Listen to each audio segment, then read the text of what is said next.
fucking stopped, I can actually get started. So hello, welcome back to another stream of DDLC. There's gonna be a lot of screaming. Alrighty then.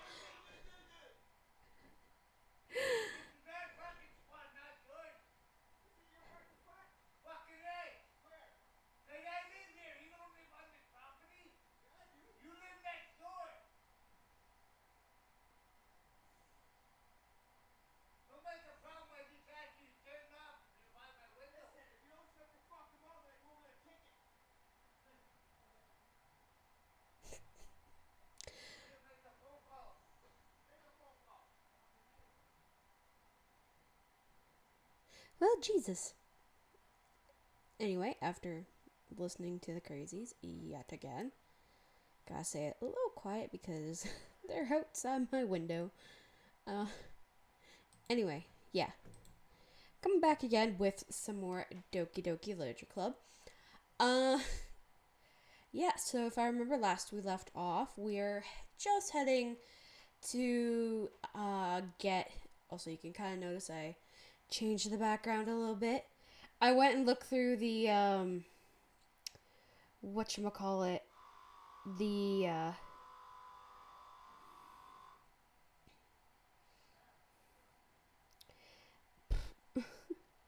trying to think what it's called. Oh, the photos. It's like right there. Just to see what we got. I also noticed the side stories are here, which is great. What else? Oh, we were just heading to finish, up the first act of the story, which is we're setting up for the festival. I swear, it's just a normal festival. So, let's get back.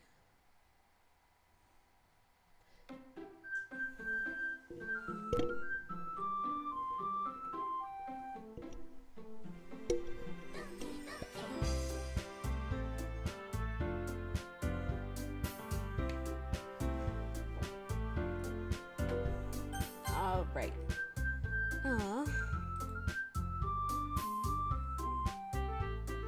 Alright, yeah, we got to here. And I believe this is where... I know this is on the same route as... Yuri?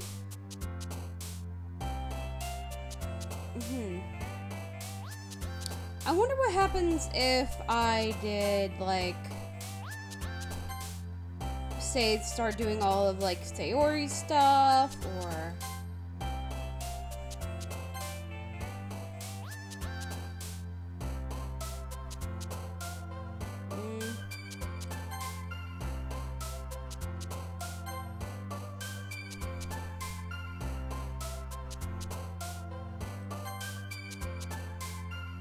So I'm just trying to see. I don't really know, honestly.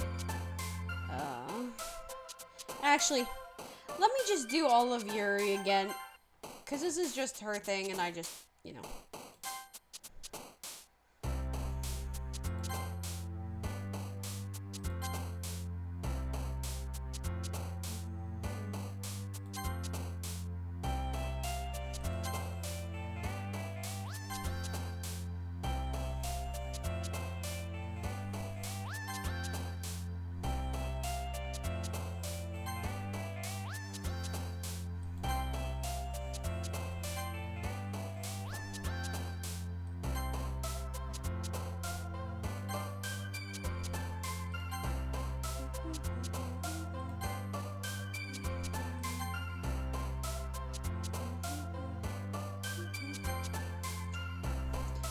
Sometimes they kind of worry me, like,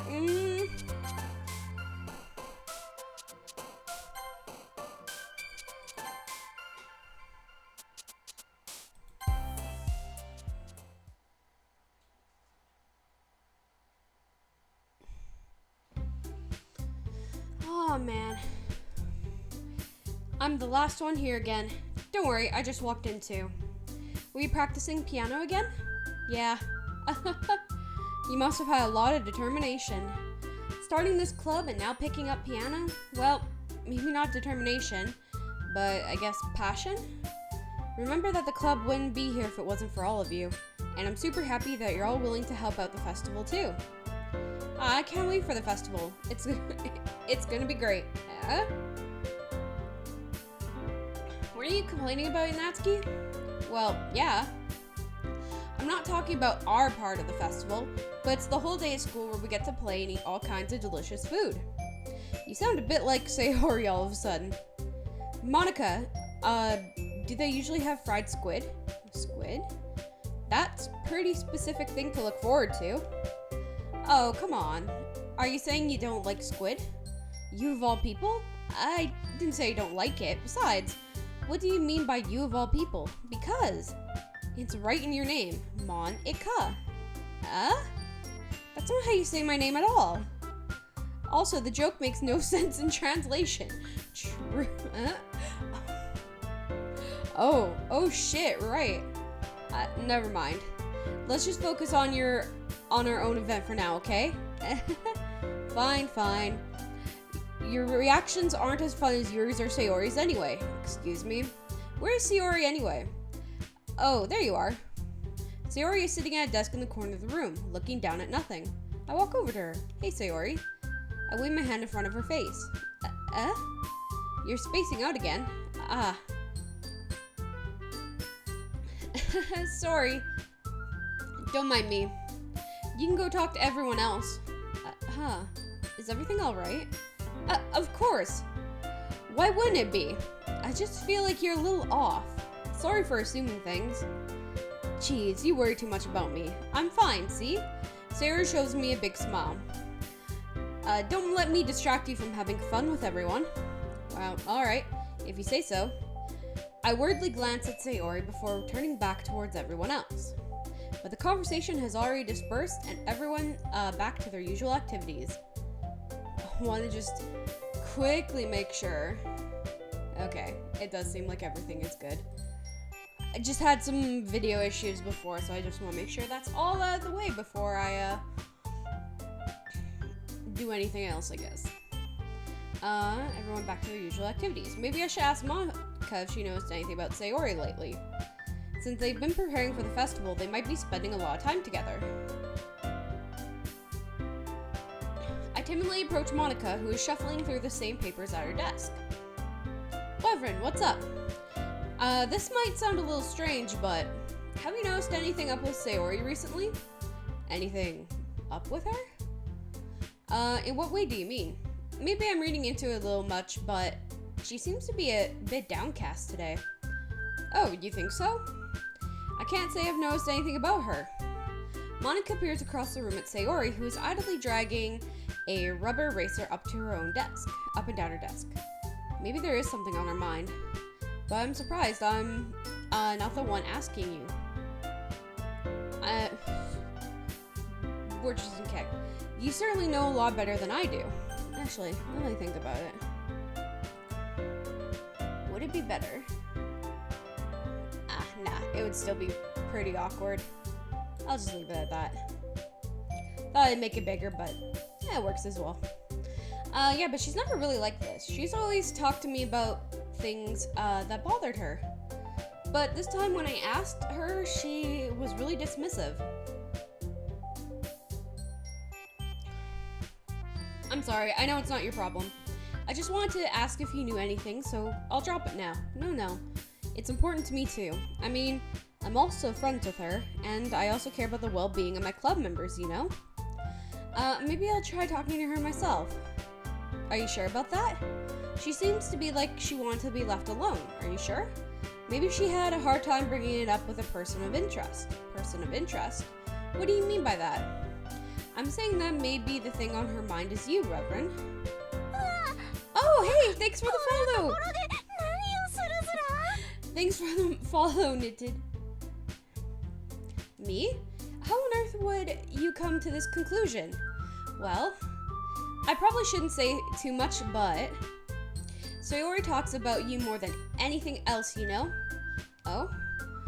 She's been so much happier ever since you joined the club. It's like an extra light was turned on inside of her. What? No way. Sayori is always like that. She's always been full of sunshine. It's not any different now than it was... than it always has been. You're so funny, Wyvern. Have you thought that maybe you've always seen her as so cheerful? Because that's just how she is when she's around you? I said too much. I'm sorry. What do I know anyway? I didn't mean to jump to conclusions, so you should just forget about what I said. I'll try to talk to her, so try not to think about it for now. Alright. Monica smiles meaningfully. I know she said to forget about it, but I already know that I won't be able to get her words out of my head.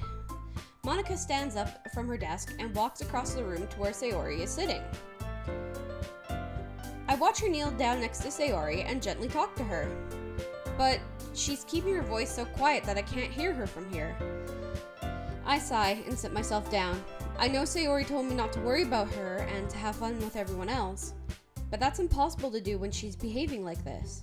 Exactly how much do I care about her? I'm letting this weigh me down so much. Now it feels like I'm the one behaving out of the ordinary, but there's nothing I can do besides wait for Monica. Why does it feel like I'm being watched? I glance around the room. Suddenly, I notice Yuri peering at me from over her book. But she looks away as quickly with a flustered look on her face. I realize that she won't get anywhere like that. I've never really seen Yuri approach anyone or start a conversation on her own accord, so I have no choice but to approach her myself. By now, it's a little easier for me to do that. I stand up from my desk and sit in the one next to her own. I didn't mean to bother you or anything. Relax. You didn't even do anything. But I could tell that you wanted to be alone with your thoughts. Alone with my thoughts? How were you even able to tell that I was thinking like that? Well, it's something that I do a lot, so it wasn't hard for me to spot based on your posture and expression. Not that I was staring or anything. I didn't do anything creepy like that. In any case, I guess you were right. I'm sorry if I caused you any concern. Don't apologize.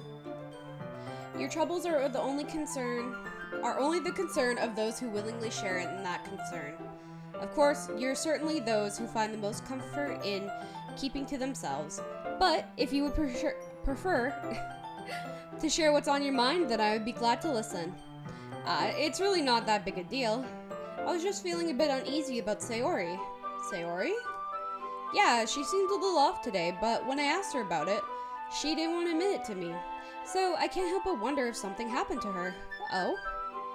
That's quite romantic. Eh? Sorry. I didn't mean to say anything stupid.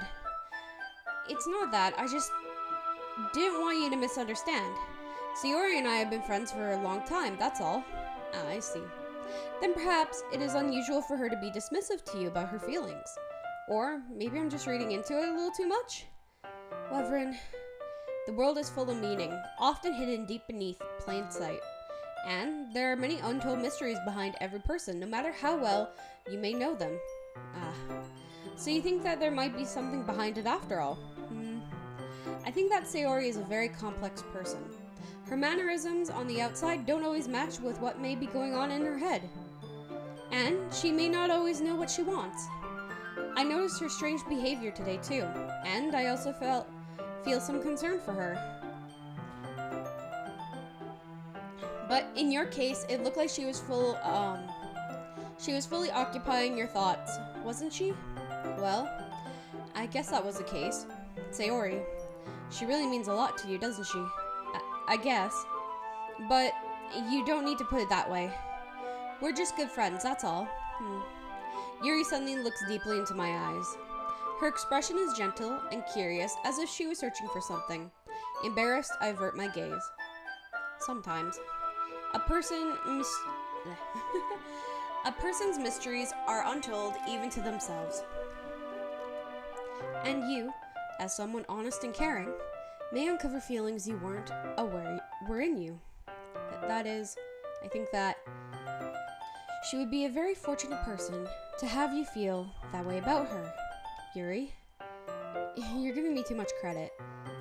I'm a pretty simple guy, so I think I'm pretty good at understanding my own feelings. I'm not nearly as sophisticated as you. Ah. That's not a compliment, is it?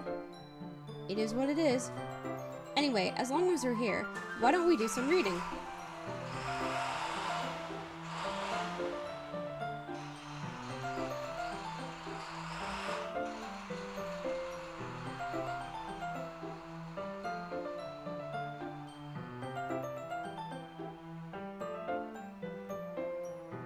I guess the crazy downstairs won. Alright, cool. Well, as long as you're okay with it, yeah. I should be taking my mind off the whole thing anyway. Okay, everyone. After some time passes, Monica calls out to the club room. Why don't we share our poems now? Before I know it, everyone is back to normal. Everyone goes to retrieve their poems, and I do the same. I make eye contact with Monica, and she smiles at me. I wonder what she was talking about with Sayori. Alright. Let's do...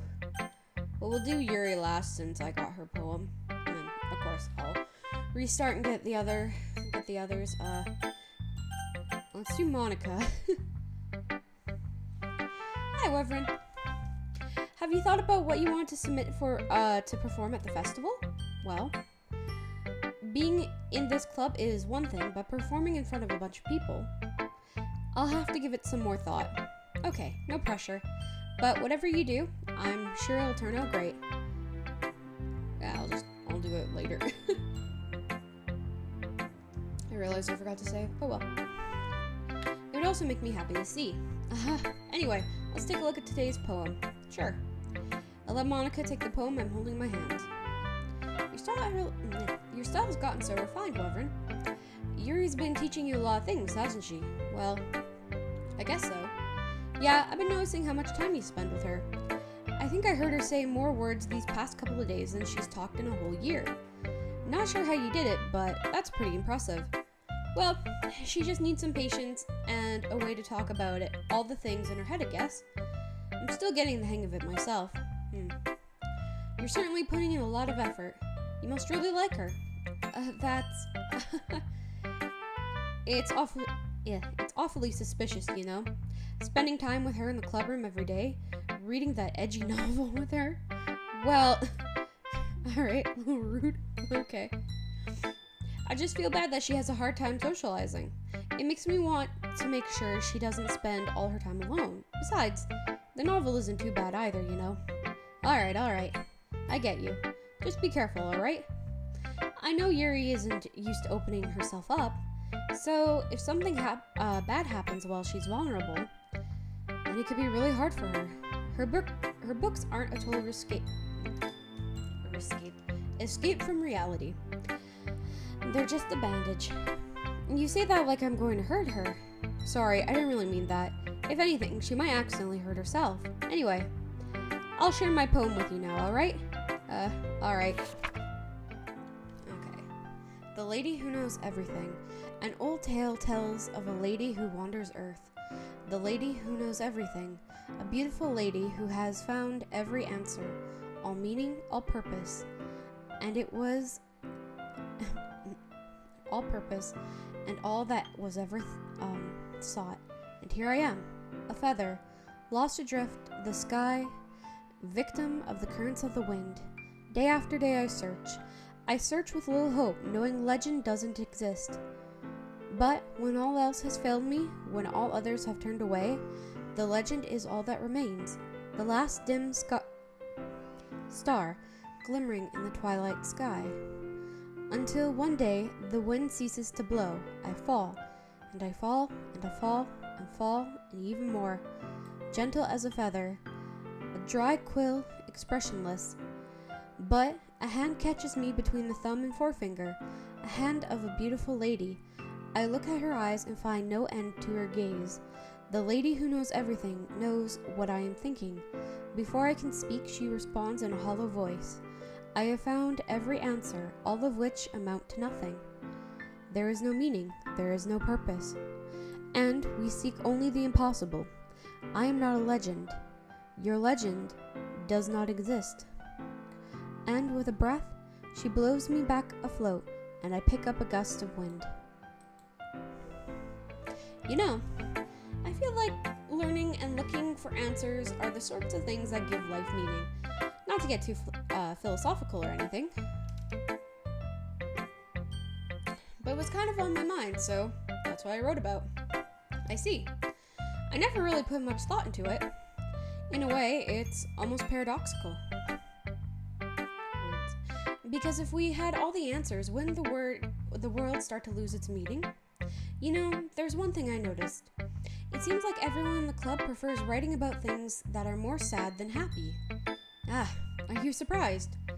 I mean, if everything was okay, we wouldn't really have anything to write about, would we? Humans aren't two-dimensional creatures. I think you know that better than anyone.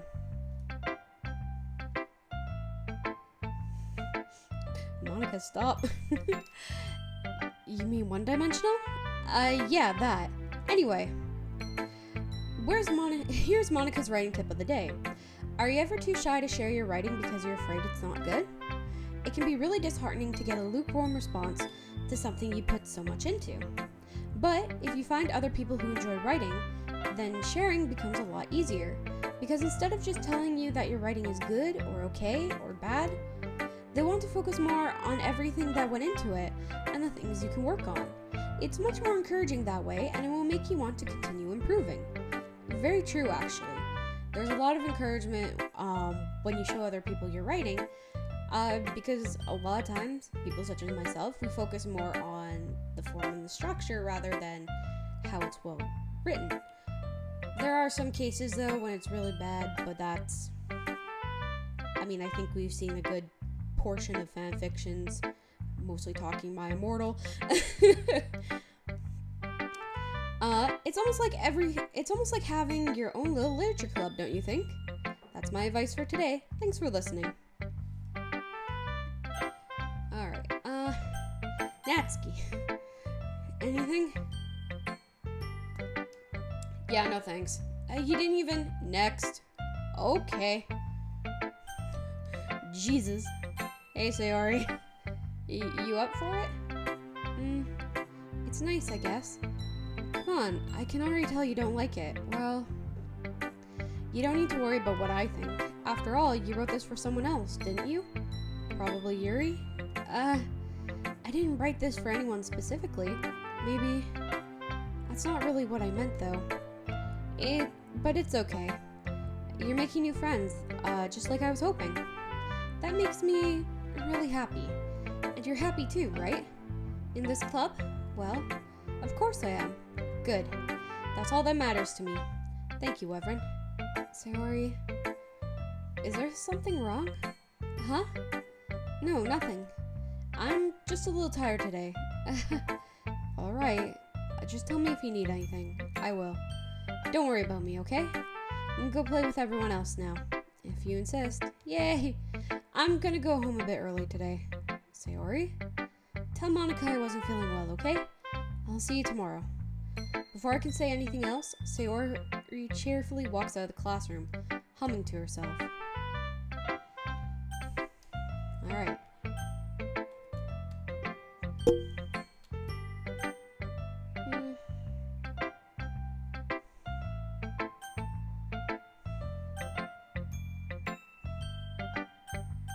I'll just finish it off, and then when it gets to the end of the day. Everin, your writing has only improved in these last few days. Every poem you've shown me has been nothing short of spectacular. I can really feel the emotions. I'm a little envious, even. I don't think it ever came to me this naturally. Yuri, that's the wrong way to put it. This never did come naturally to me, but I've been able to improve so much thanks to you. You're really the example I was chasing after. Is that so? Yuri gently smiles to herself. This feeling, I'm so glad I got the chance to share my writing. I never thought it would feel like this. I remember you mentioning that yesterday. I can't believe that you're so good at something and you've never even shared it with anyone. It's kind of a shame. Maybe, but it's not like I really had a choice. What do you mean? Well, Yuri smiles sadly. Wyvern, during lunchtime, I eat by myself. Did you know that? It's a great time to find a quiet spot and do some reading. In fact, I always have some books with me. You could say I really enjoy reading. Well, that's one way to put it anyway. But books are so beautiful and amazing and inspiring people you want to fall in love with, or people you just know would make a really good friend. Cheerful people who always put a smile on your face, or deep thinkers and problem solvers who discover the mysteries of life. So, when you look at it that way, I'm surrounded by friends every day, you know? And those friends don't laugh at me. They don't tease me for spacing out all the time. They don't make fun of my body type, and they don't hate me for acting like a know-it-all. People say that about you? I'm not a know-it-all, Wyvern. It's the opposite. I don't know anything. I don't know how to talk to people. I don't know how to make people see me as normal. I don't even know how to make myself happy. I have all these feelings, and all I can do with them is read and write. But it wasn't until now that I started sharing it with you that I really understood what was missing all this time. But I haven't really done anything. No, that's wrong. Just being patient and respectful, that's really important to me. I know I'm a difficult person, Wyvern. I speak too slowly. I second guess myself all the time. I read too deeply into things. Just big feel. But every time, you've always treated me just like anyone else. So, it's so rare that I feel comfortable with myself when I talk to others. But that's why every time I talk to you, I just feel really happy. I see. Well, I treat you how you deserve to be treated, Yuri. And if other people don't see it that way, then screw them. I mean, I joined this club hoping I would make friends, and I would say I've had at least one success, wouldn't you? If you put it that way, yeah. We really are friends now, aren't we? Yuri puts her head in her hands. But this time, she's smiling as she does. Do you want me to show you your poem? Yeah, I do. Let me get it for you.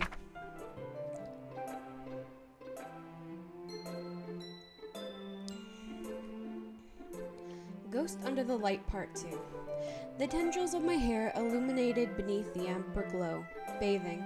In the distance, a blue-green light flickers. A lone figure crosses its path, a silhouette obstructing the eerie glow. My heart pounds and the silhouette grows. Closer, closer. I open my umbrella, casting a shadow to to shield me from visibility, but I am too late. He steps into his streetlight. I gasp and drop my umbrella. The light flickers, my heart pounds. He raises his arm. Time stops. The only indication of movement is the amber light flickering against his outstretched arm. The flickering light is in a rhythm with the pounding of my heart, teasing me for succumbing to the forbidden emotion. Have you ever heard of a ghost feeling warmth before? Giving up on understanding, I laugh. Understanding is overrated. I touch his hand. The flickering stops. Ghosts are blue and green. My heart is amber. Finishing the poem, I start to hand it back to Yuri. But instead of taking it from me, she looks away. Do you dislike it? Oh, no, of course not. I just don't really know how I should respond. Despite Yuri's poems usually being cryptic, it wasn't hard to figure out what this one was about. I don't know if I'll be able to explain this one. That's fine. I understand this one. Yuri is having an even harder time speaking than usual. Does this one mean a lot to you? Yuri nods. I'm not really good with the words, but I'm happy that you shared it with me. So thank you. And I hope we keep spending time together. Despite my inability to make eye contact, I see a faint smile emerge on Yuri's lips. I once again try to hand the poem back to her. But instead, Yuri gently takes my hands and pushes them back towards me. I hesitate in response to her warm touch. You can, the poem is Once again, Yuri fails to form a complete sentence. You mean I can keep it? Yuri nods. I'd love to. Again, Yuri faintly smiles, and as if she doesn't want me to notice, you always make me feel nice. I know I'm not good with people, but I hope that I can return the favor sometimes. Yeah, don't worry. I think you do a good job. Yuri finally turns back towards me. I guess we should move on before Monica says something. But I'm sure we can talk again later. Yeah, I'm sure we will. With that, Yuri timidly smiles at me and I return to my seat so I can put her poem away.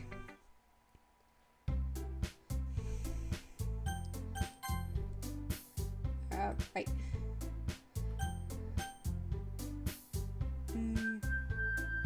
Actually, I should probably wait till I got to the choice of who to hang out with.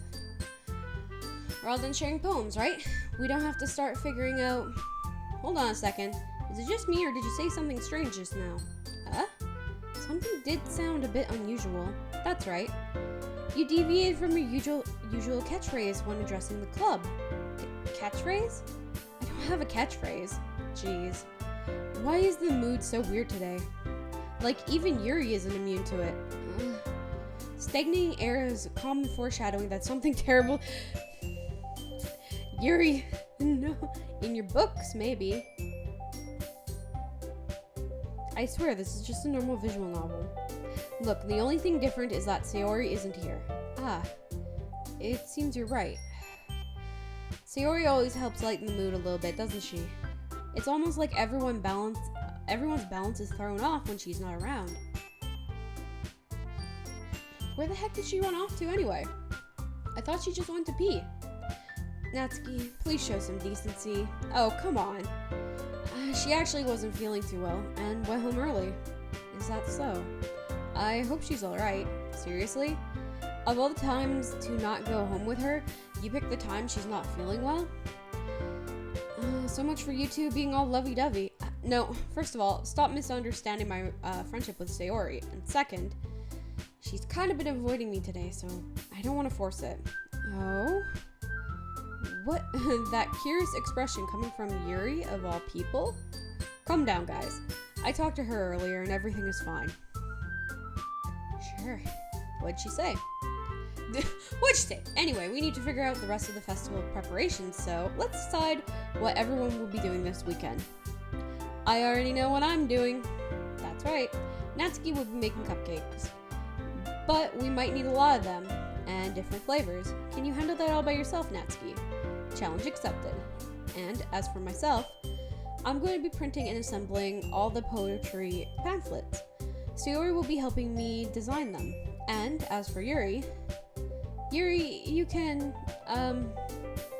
guys, can you help me come up with something for Yuri? I'm useless. No, that's not it at all. You're the most talented person here, you know. Now Natsuki's pouting too. Jeez, even I can tell now. I guess I never gave Sayori enough credit, but I can tell things are even harder on you when she's not around. That may be the case, but if I can't also be the leader of my own, then I won't grow as a person. So, Yuri, you have beautiful handwriting, you know? So you should make some banners and decorations to help set the atmosphere. Atmosphere? About that, I love atmosphere. Yuri's expression suddenly changes as she stares at her desk to focus and starts nodding to herself. Your mind is already racing, I see. That's great. You'll be a wonderful help, Yuri. But anyway, that just leaves you, Reverend. The one who is truly useless. Don't say that. In fact, both Natsuki and Yuri have some pretty heavy tasks to handle. It would probably go a long way to give one of them a hand. You could always help me out as well. I would really appreciate that. Is Monica suggesting I spend the weekend with one of the club members? How on earth are they going to respond to a suggestion like that? I suppose I wouldn't mind a bit of help. Well, even if you don't know how to bake... Oh, shit. It's not like Monica's gonna give me a choice, so you shouldn't be seeing her butt anyway. tries to mumble a bunch of excuses like that. If I recall, Natsuki, you mentioned that you would like to handle the baking on your own?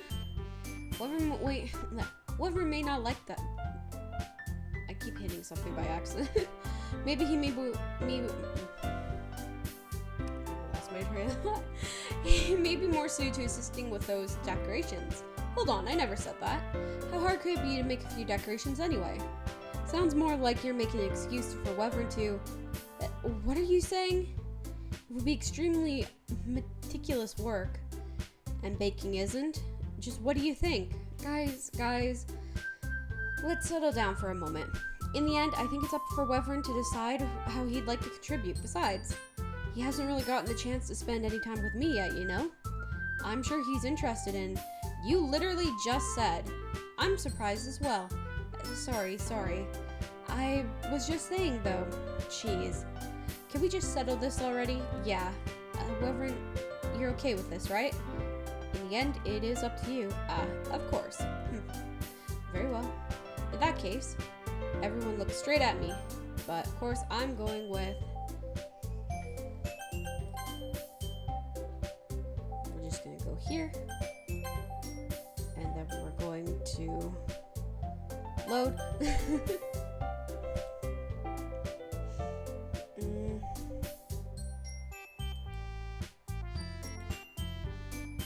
Let's quickly do Natsuki, and then we'll do... just do Sayori.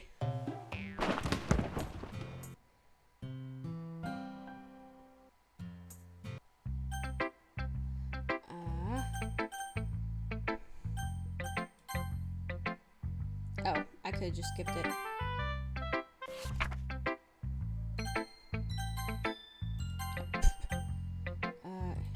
Yuri. Gotta see what everyone says. Sayori.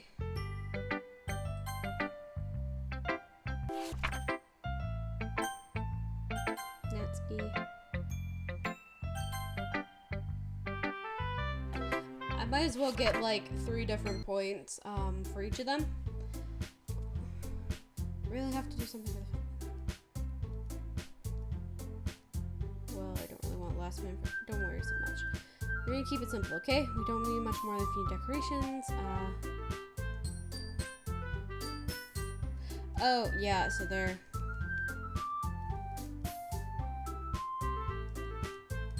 Well, we already know we're performing. But I'm guessing it's different for each person?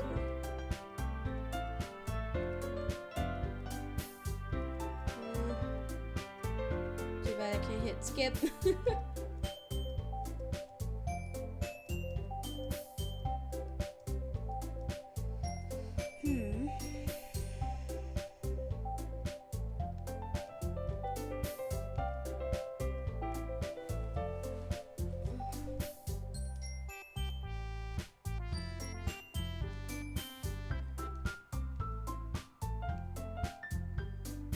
Yeah, so everybody's just like, I don't know if we should do it, but fine.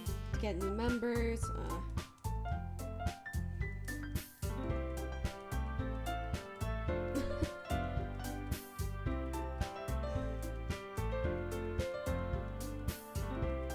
I guess because I didn't do it in the save file, it's just like, well, I think I'm... no.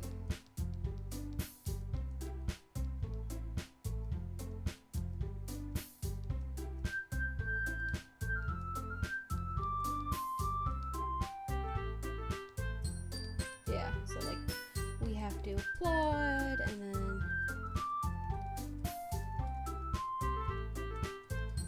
Please. Basically, everybody's reciting their poem. I don't know if Natsuki, if it changes, because, like, in Yuri's section... No, actually, no, this is going the exact same. Yeah. So I'm just gonna keep hitting the spacebar repeatedly, and, God...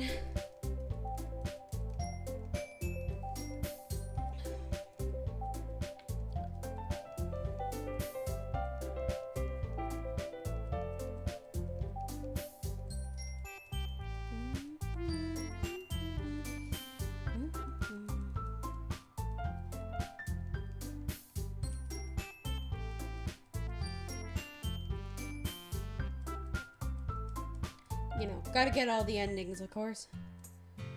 Alright. Yeah, so now it's like big day. Woo. Although I did mention last stream, I do like Yuri, so we'll probably... but we did her thing first. Oh well. Alright, so Sayori is gonna be like,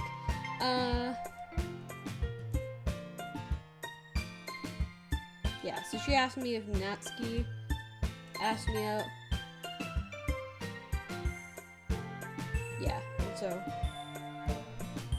Yeah, isn't she cute point of view now?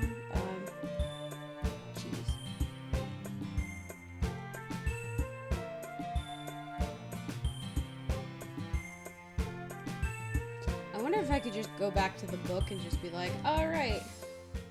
Probably should have tested that first.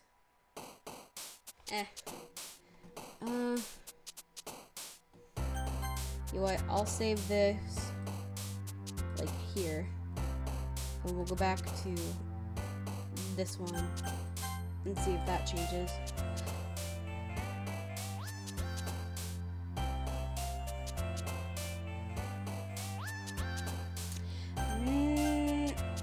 You know what? Never mind. Never mind. Shit. Silly? Nope. Bubbles? Yeah.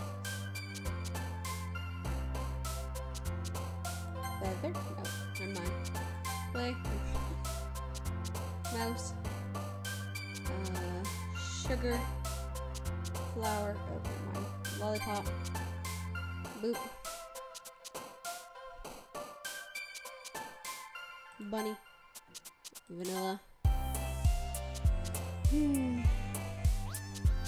Cheeks? Okay. Candy. Sweet. Oh, never mind. Shit. Fluffy? Yeah.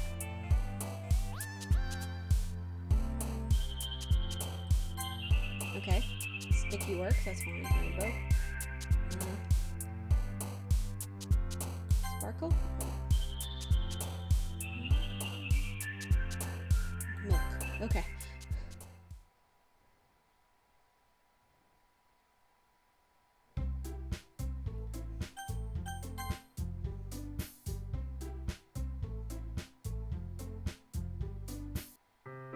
Okay. Hey, you. Look up to see Natsuki next to me. Are you gonna sit there and keep staring at me? Or keep staring at nothing? There isn't that much time, so... sorry. I don't mean to make you worry or anything. It's not like I'm worried. I was just... Natsuki glances down at her side. She's holding a volume of manga in her hand. That's right. Something just came up for a minute, but we can get started now. I wouldn't make you wait any longer. Jeez. Now you're making me feel like a jerk. If something's bothering you, then you can just tell me to leave you alone, and I will. I mean... Assuming you don't feel like talking about anything. She practically mumbles the last part. Nah, I'm probably making it seem like a bigger deal than it is. I've just been thinking about Sayori, that's all. Sayori? Thinking about her? Yeah, she seems pretty down today. But she didn't want to admit it to me, so I can't help but wonder if something happened to her. Oh. Natsuki exhales. Well, first of all, you should really work on your phrasing. But anyway, you're her best friend, right? Yeah, I guess so. Yeah. Then, in that case, I think you should trust her a little more. If she needed you, then you would be the first person she would go to, right? Well, I guess that's true. I mean, some people just have those days. You can't always avoid it.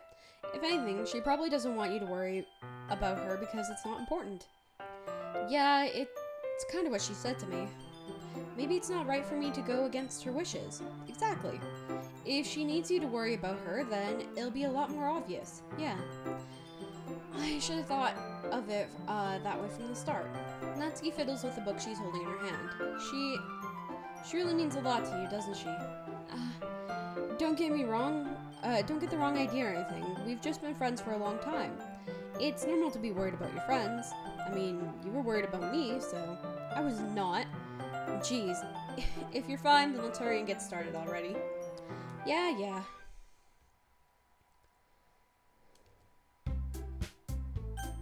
Alright, we can skip that. Sayori? It's nice, I guess. Come on. Well, you told me we're about what I think. After all, okay. Oh. Yeah. Yuri's probably gonna want nothing to do with it. Yuri doesn't look too that enthusiastic about spending time with me. I guess she changes her mind, she'll come to me, but I should leave her be for now. How? Monica, what do you think?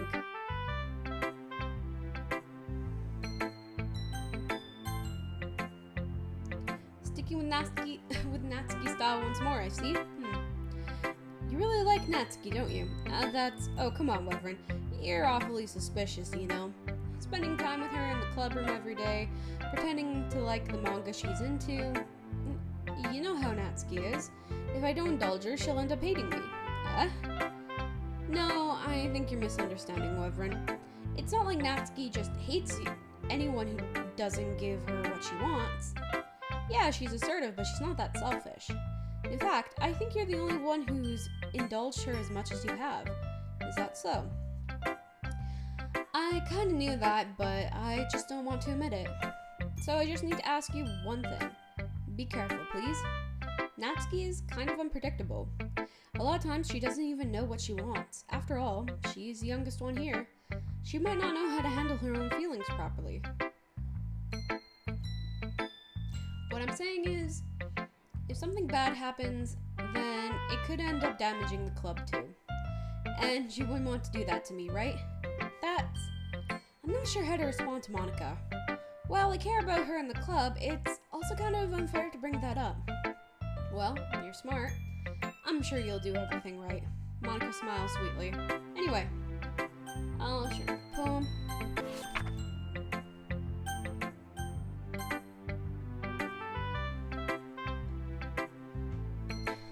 Let's see. You're certainly enthusiastic today. Of course. You know I like your writing. I'm just surprised. It seems like you had a lot of trouble admitting that before. Well, of course. I just had to put you in your place a little bit. It's not like I was shy or anything stupid like that. Or jealous. I really wasn't jealous. Just because you happen to be a good writer. That's such a dumb thing to get jealous about. Natsuki. What? You're not very confident about your writing, are you? What are you talking about? My writing is obviously the best, right? It took me a while to figure it out, but I think I finally did. Maybe Natsuki acts so arrogant because she's trying to make up for her own insecurities. You think? You think? If she acts like she's the best, then other people might think that way too, right? Reverend? Please, just tell me you like my poems. I don't care if you hate them. Please tell me I'm the best. I just really need to hear that from someone. I know I sound stupid, but there's a reason I never shared my poems before this. Natsuki? Because nobody ever takes me seriously. What's the point of sharing my poems if people just laugh and say, "That's so cute, just like you, Natsuki." Sometimes I don't want to be cute, but nobody understands that. I try really hard when I write. The style doesn't matter. The emotions are there. Why can't anyone see that? I just want... Natsuki trails off. Maybe it's because her lip started to quiver. I look down. Her fists are clenched really tightly. Hey, Natsuki. If you're not careful, you'll rip your own poem. I gently grab the poem with my own hand until she relaxes her grip on it. I place it flat on the desk and smooth out the wrinkles that she put into it. Don't read it. Before I can pick it back up, Natsuki snatches the poem from her desk. It's not any good. And I know you hate my poems, so you don't have to read this one, okay? But I want to read it. Why? Because I like your poems. I really do. Why would I judge you for your style? It's not like my own style is anything crazy. I mean, it's true that most of the time I read one of your poems, I don't look much into it. But I know you better now, and it's wrong for Yuri to think your style is more amateur than hers. And Sayori, well, she always means well. But sometimes she's so focused on simple happiness that she doesn't understand what people really want. Yeah, I guess I never really thought about how hard it is for you. And I'm sorry if I was part of that problem. I understand now. You're not just cute, you're a lot more than that. Minus at some points, our player character being kind of a dick to these girls. He also has like a really healthy way of like talking with them. I kind of like that. Kind of nice. Once again, Natsuki clutches her poem a little too hard. She looks down, hiding her eyes from me. I never realized how difficult this was for her. But finally, she forces herself to extend her arms and sets the poem on the table. You can read it. Just turn that way. I don't want you to look at my face right now. Okay, I will.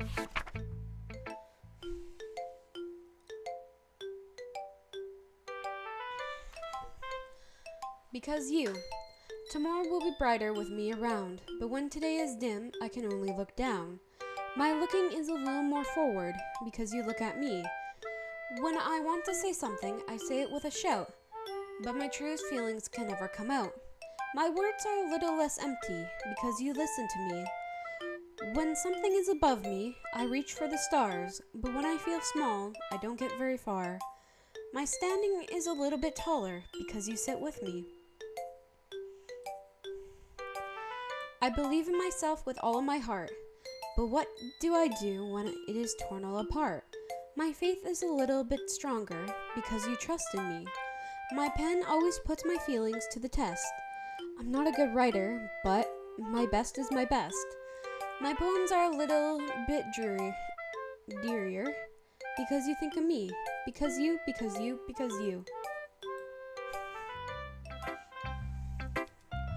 Why are you looking at me like that? If you don't like it, then just say it. I won't get mad.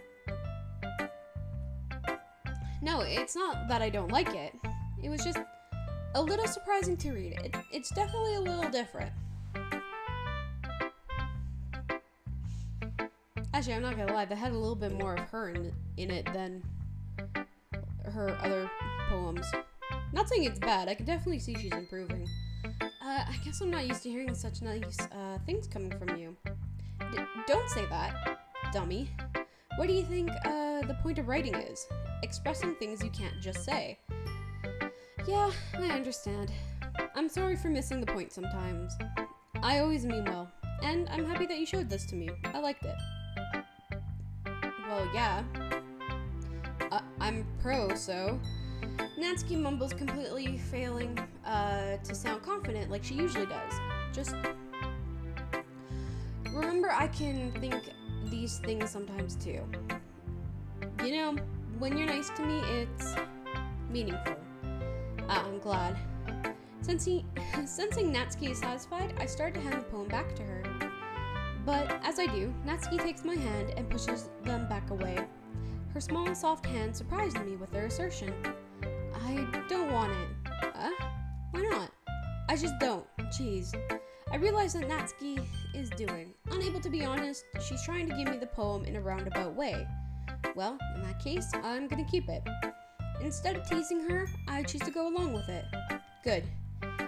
If you didn't, I would... Never mind. I'm just glad you want it.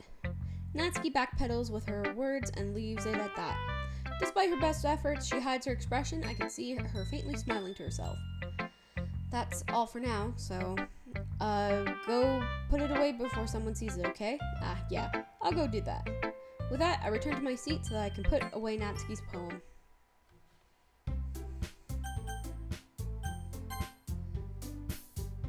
Alright, and then we should head to the... So we'll save that. And do that for Natsuki. And then I will load. I think this is... Yes.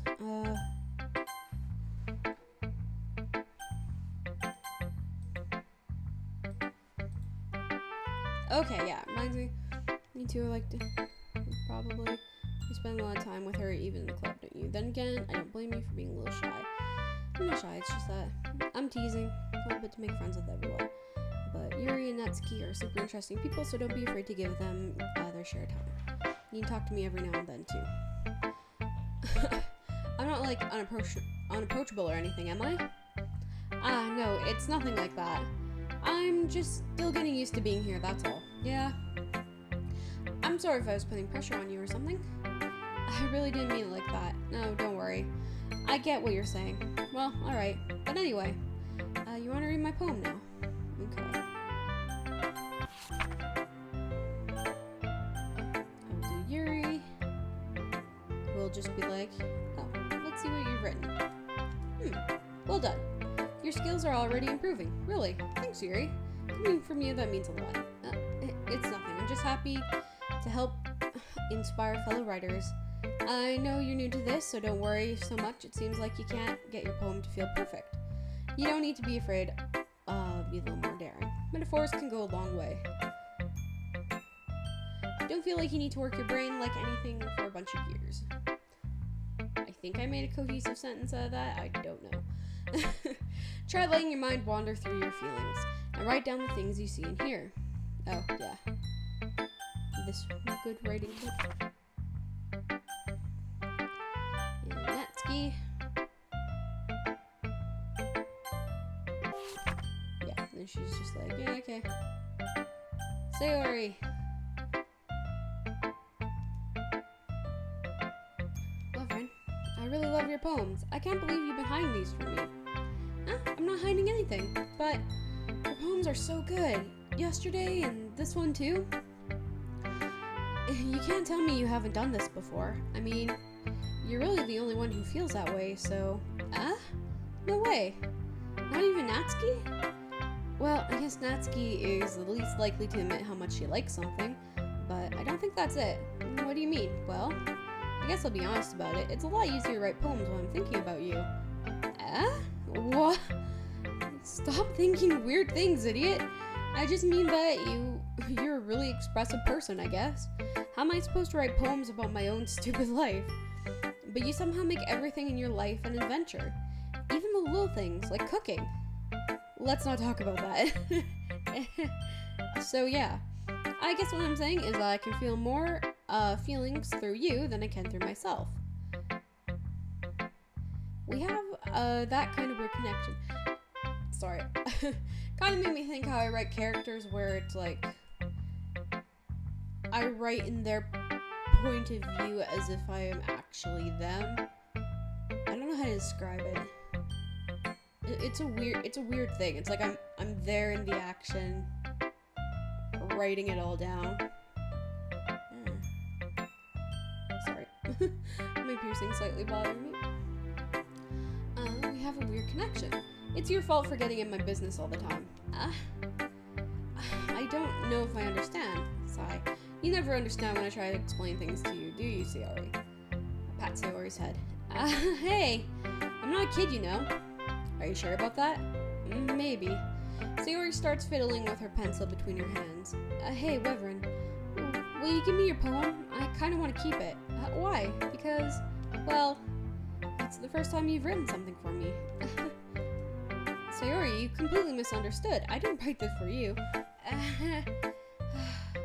Are you even listening anymore? Well, whatever. I'll give it to you when we go home. Really? Snap. I broke my pencil. Sayori hastily bends down to pick up the pieces she dropped. But being inattentive of her surroundings, she bumps right into me. Sorry. That's fine, it's fine. I'll go get it for you. I bend down and pick up the broken pencil. Sayori clutches the desk beside her to support herself, knees shaking. I'm a little clumsy today. Let's sit down, Sayori. Yeah. I grab Sayori's arm and help her sit at the desk. Anyway, I still haven't read your poem. Oh, sorry, I forgot about that. But it's not as good as yours. Jeez, don't worry. I'm sure I'll like it. Oh, yeah. I already read this one. Holy crap. He's so good. Alright.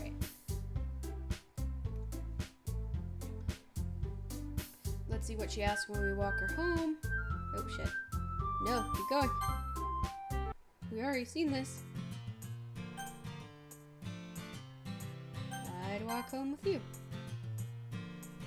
Sayori, I really think you really think I would ditch her, or ditch you for Yuri? But she's so beautiful and smart, jeez. I already see her in the club every day. Besides, you always seem like you always seem to like going home together. I wouldn't just ruin that for you. You're so silly, Wyvern. You think about me too much sometimes. Yuri would deserve Yuri would deserve it if she wanted it, so Sayori, I've already made up my mind. I really can't figure you out sometimes. Sorry. Besides, what's the point of speculating something that's never going to happen? The conversation trails off. It's kind of a weird thing for Sayori to care so much about, but I want to respect her and to keep her happy too. Then again, okay. Festival is coming up. Bed. Yeah. Hopeless.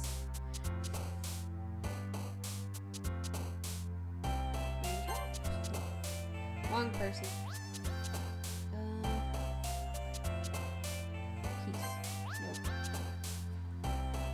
Peace. Nope. Oh, well, that one's not. Wait, right.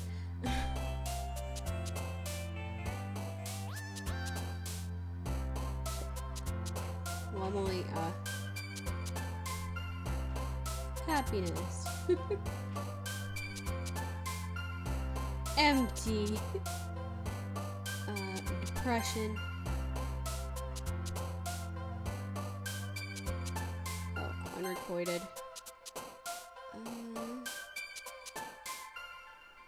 Memories. Fun. Games. Oh, never mind. Sadness. Yeah. Childhood. That makes sense. No, never mind.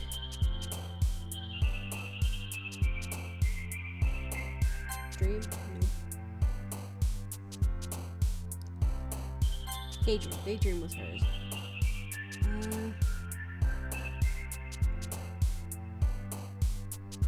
Laugh? Yeah.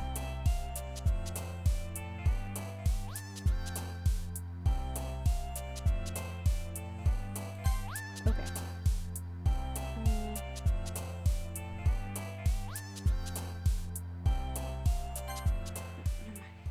God, I hope that worked out to being Sayori. And save it.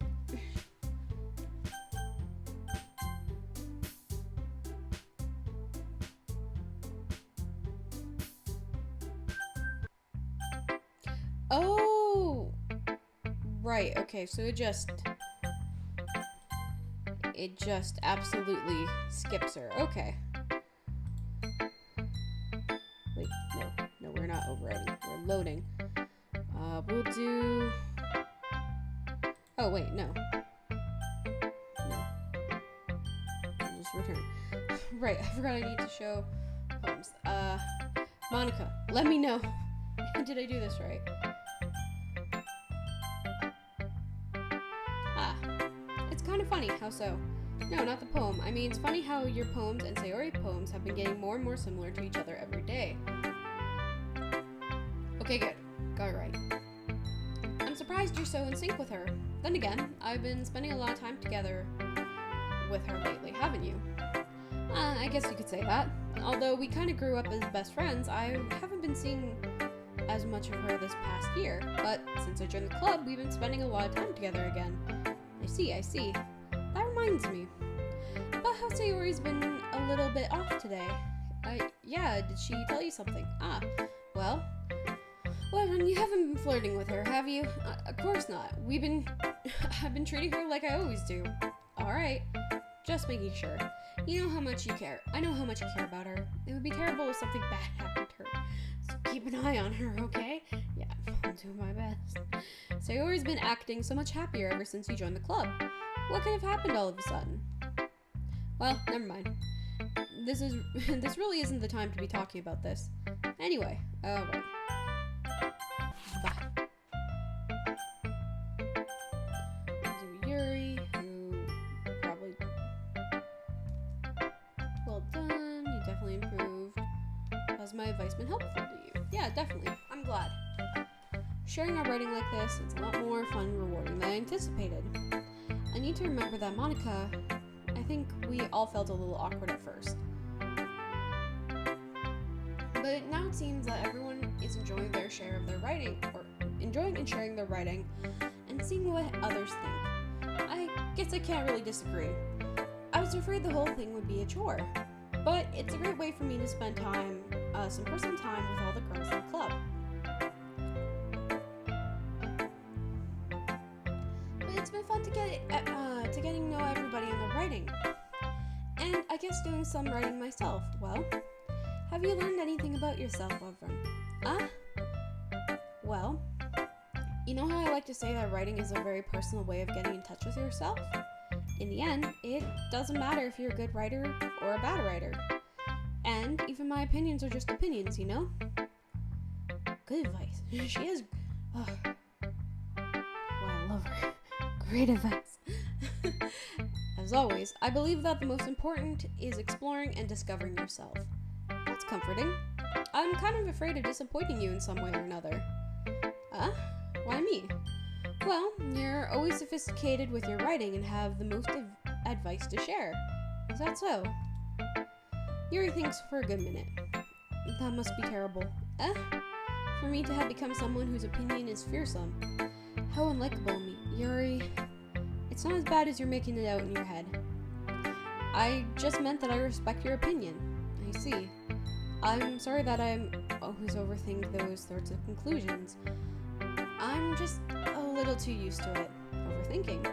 Being disliked. Yuri... What am I saying? I'm sorry, I didn't mean to bring that up. Let's move on. Alright. Do you want to share your poem with me now? Okay, here.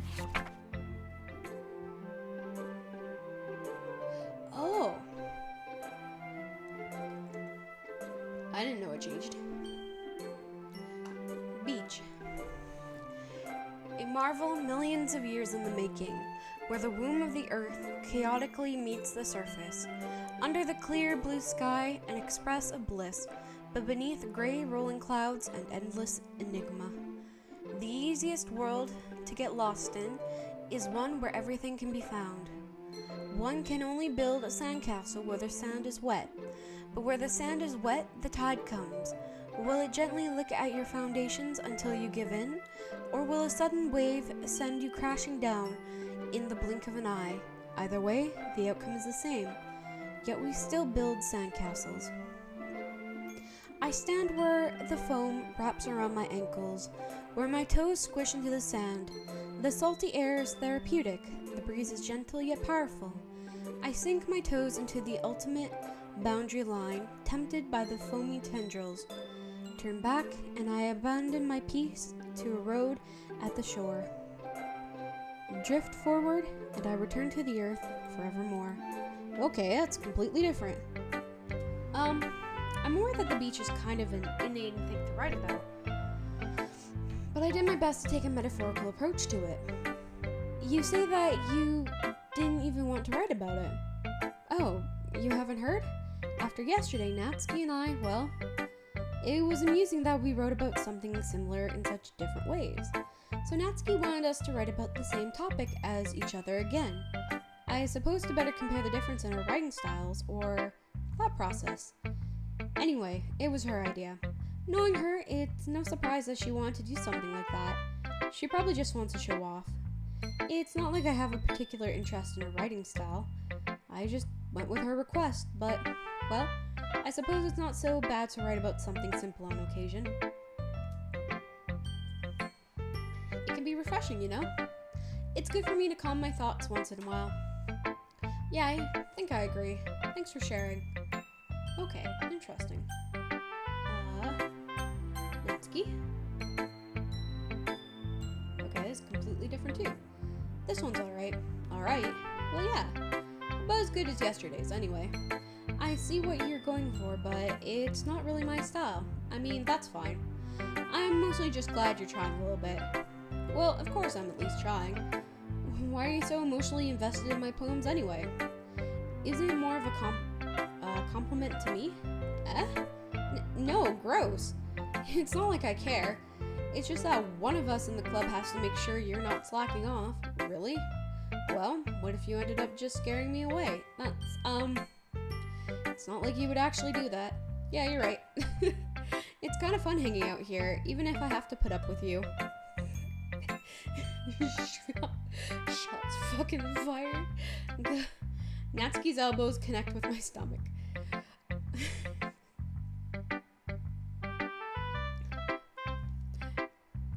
That's an exchange I can get behind. Maybe I won't mind scaring you away after all. I was just joking. Oh, I know. Don't worry. Don't worry, the elbows to the stomach was me joking too. How the hell do you call that a joke? That seriously hurt. Well, maybe it was funny to hear. I guess that's kind of the point. I should really just watch my mouth around Natsuki. Anyway, Natsuki holds her poem out to me like nothing ever happened. I'll be your beach. Your mind is so full of troubles and fears that diminished your wonder over the years. But today I have a special place, a beach for us to go. A shore reaching beyond your sight, a sea that sparkles bright light. The walls in your mind will melt away before the sunny glow. I'll be the beach that washes your worries away. I'll be the beach that you daydream about every day. I'll be the beach that makes your heart leap in a way you thought had left you long ago. Let's bury your heavy thoughts in a pile of sand, bathe in sunbeams and hold my hand. Wash your insecurities in the salty sea and let me see you shine. Let's leave your memories in a footprint trail, set you free in my windy sail. And remember the reasons you're wonderful when you press your lips to mine. I'll be the beach that washes your worries away. I'll be the beach that you daydream about each day. I'll be the beach that makes your heart leap in a way you thought you had left long ago. But if you let me by your side, your own beach, your own escape, you'll learn to love yourself again. Actually, it wasn't too bad. I think the flow could use a little work, but other than that, that seemed pretty good. Yeah, I felt like I kept writing about negative things, so I wanted to write something with a nice message for once. Besides, the beach is awesome. Did you write that for Yuri? That's kind of sweet.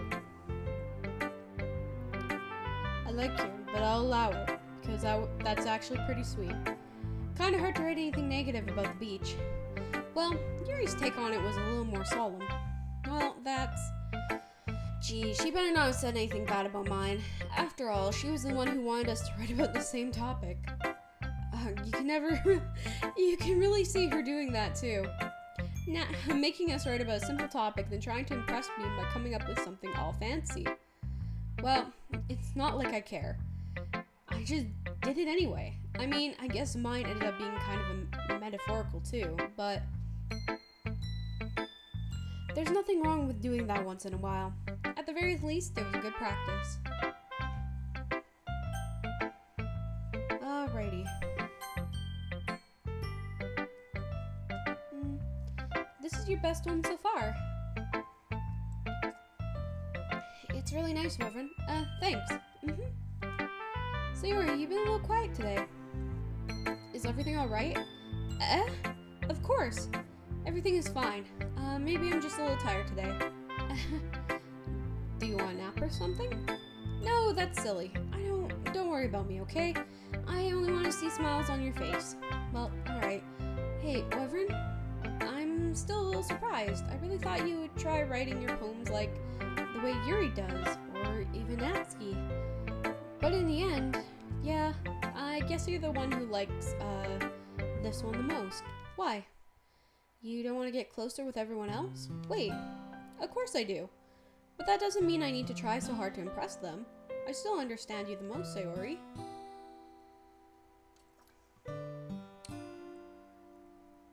Sure. I know you have something up.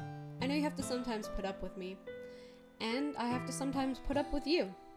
But we have a wavelength or something. And this is how the poem came out. Sometimes it feels like you're the only exciting thing in my life. So sometimes it's just easier to write when thinking about you. Sayori? No. Wyvern, I don't deserve this. You're too nice to me. Why are you doing this? Sayori has trouble keeping her voice steady all of a sudden. If you have fun with everyone else instead, this would be so much easier. Sayori. I glance around the room to make sure nobody has noticed this. Sayori.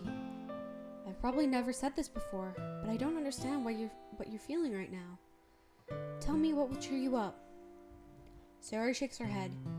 She sniffles and keeps shaking her head. Finally, she gathers herself and puts on a smile. It's nothing, Wyvern. It's just a little rain cloud. I'm sorry you had to see that.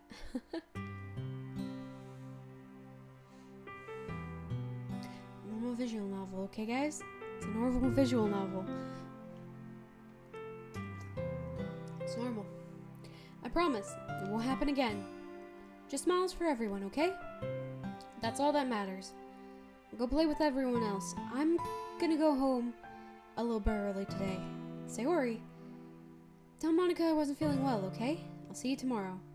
Before I can say anything else, Sayori cheerfully walks out of the classroom, humming to herself.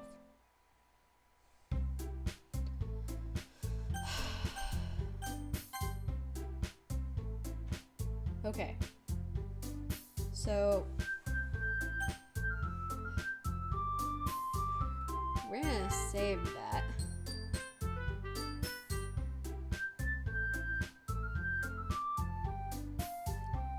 Don't remember that.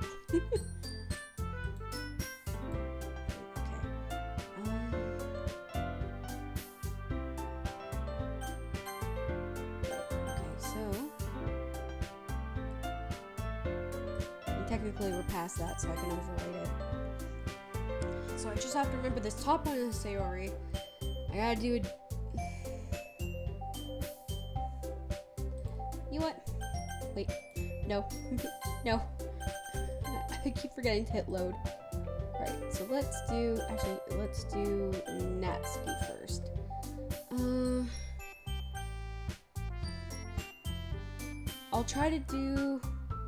Let's try to do Monica. Well, I guess I should probably be helping Monica. Yeah, you picked me. Hold on a sec. Yeah. Monica, you're the one who needs the least help out of all of us.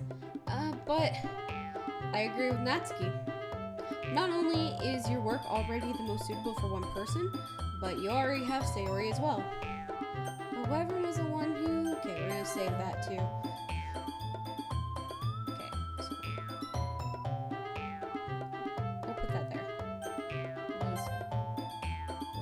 Everybody upset there.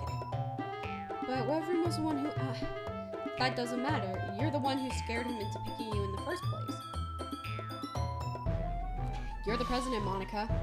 You're supposed to make responsible decisions for the club. Monica, you shouldn't let ulterior motives interfere with that decision. Ulterior motives? What are you saying, Yuri? In fact, it sounds like you guys are the ones with ulterior motives. Excuse me? Otherwise, this wouldn't have been made such a big deal in the first place. That's completely false, Monica. Yeah, we have a lot of work to do, you know? We won't do as good of a job if you make us work alone. Maybe that's true. Think of the club, Monica. If you want our event to succeed, then we'll need to appropriately distribute our resources.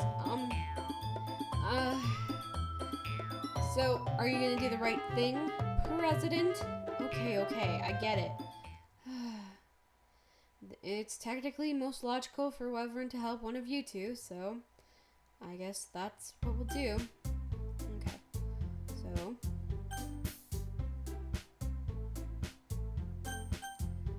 this one we're doing Natsuki, so well, baking sounds like it could be fun.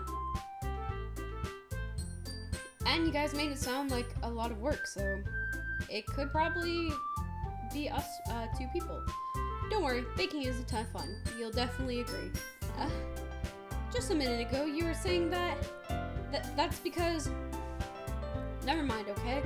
Well, anyway, you'll be fine by yourself, right, Yuri? Of course. I'm used to it, after all. That's good. Even though Yuri is being melodramatic, it's a little too hard not to feel bad.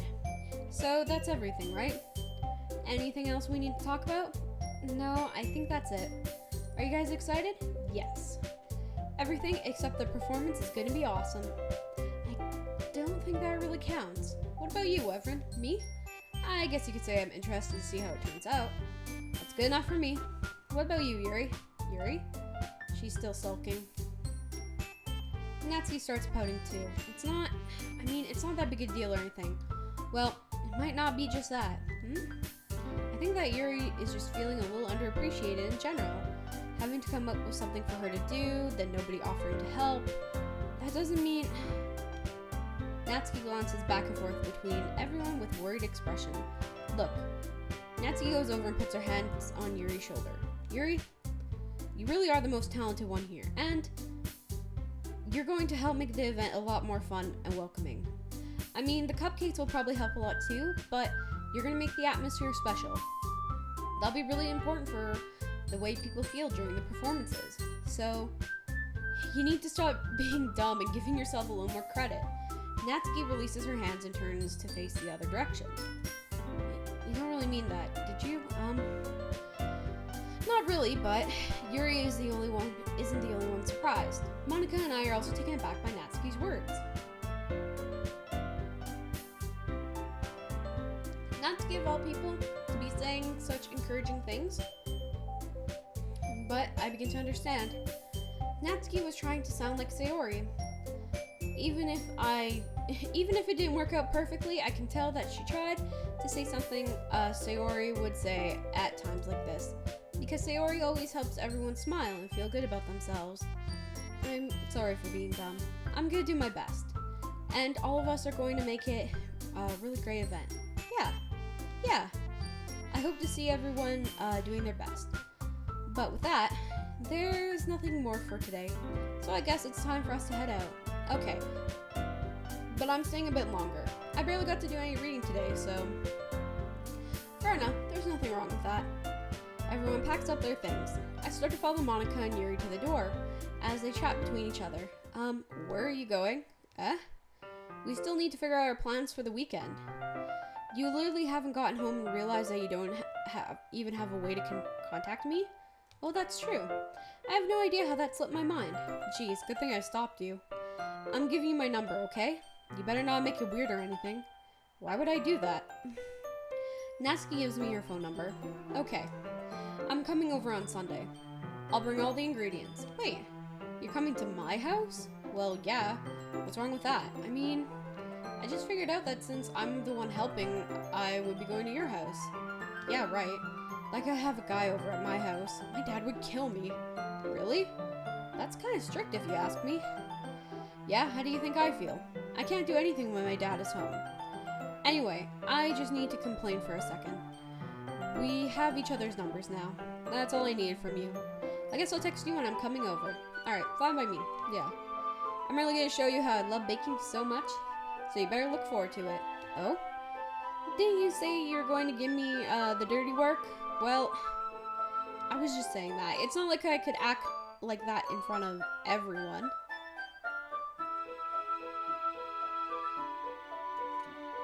That I was looking forward to this. Wait, really?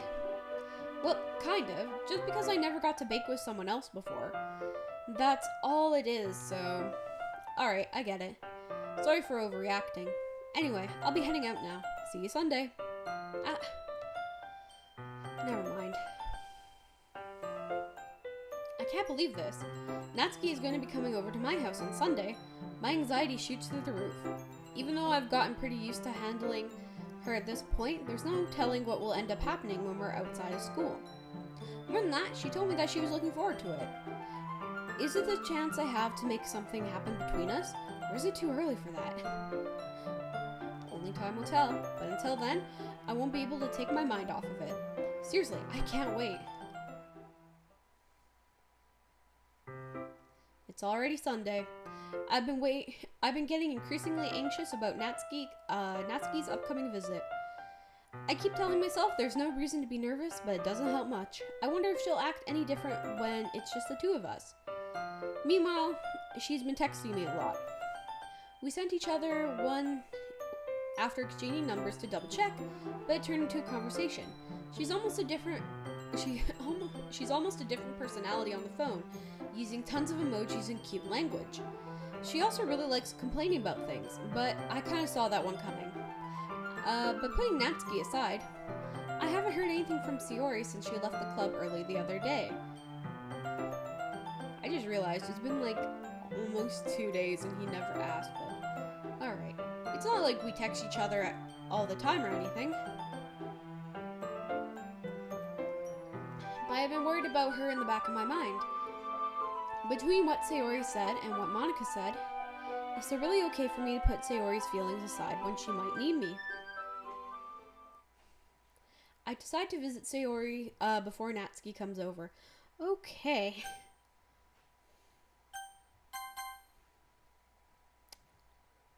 Just quickly do that.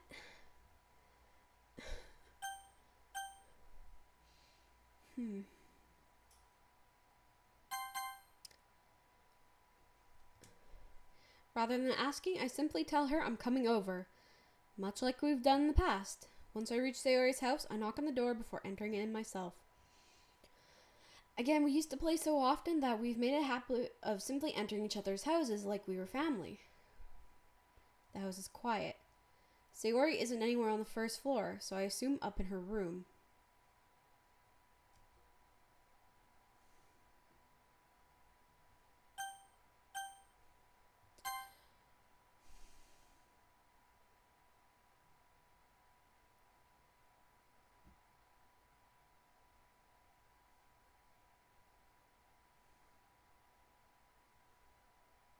Y'all want to do a Yuri side quest for a sec?